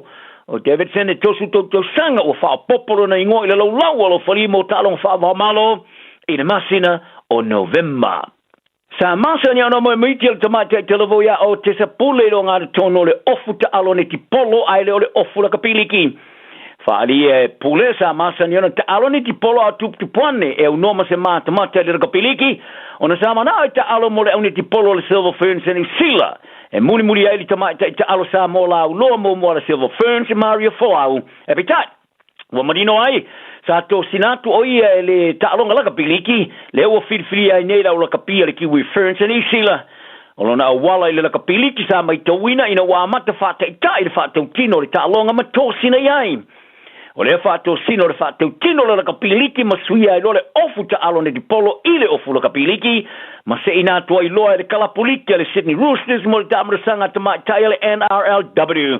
O pole o whaamautu nei Australia ina o tu ua New Zealand ai whato a se fulu on tausanga ma ia whaari ai sa whanau New Zealand ma o se teimi whaapitole ia te ia le toi te liu mai.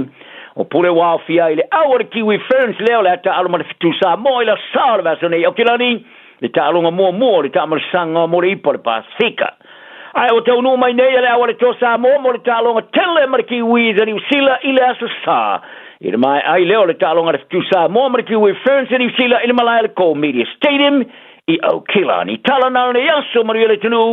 Ua na o le Radio Samoa se furulima iwa toru a mo e tau tuaina o e ilangu ngana fitu aso le vai aso.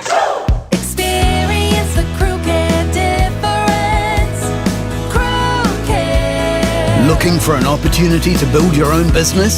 Start your own cleaning business with Crew Care. You'll be joining one of New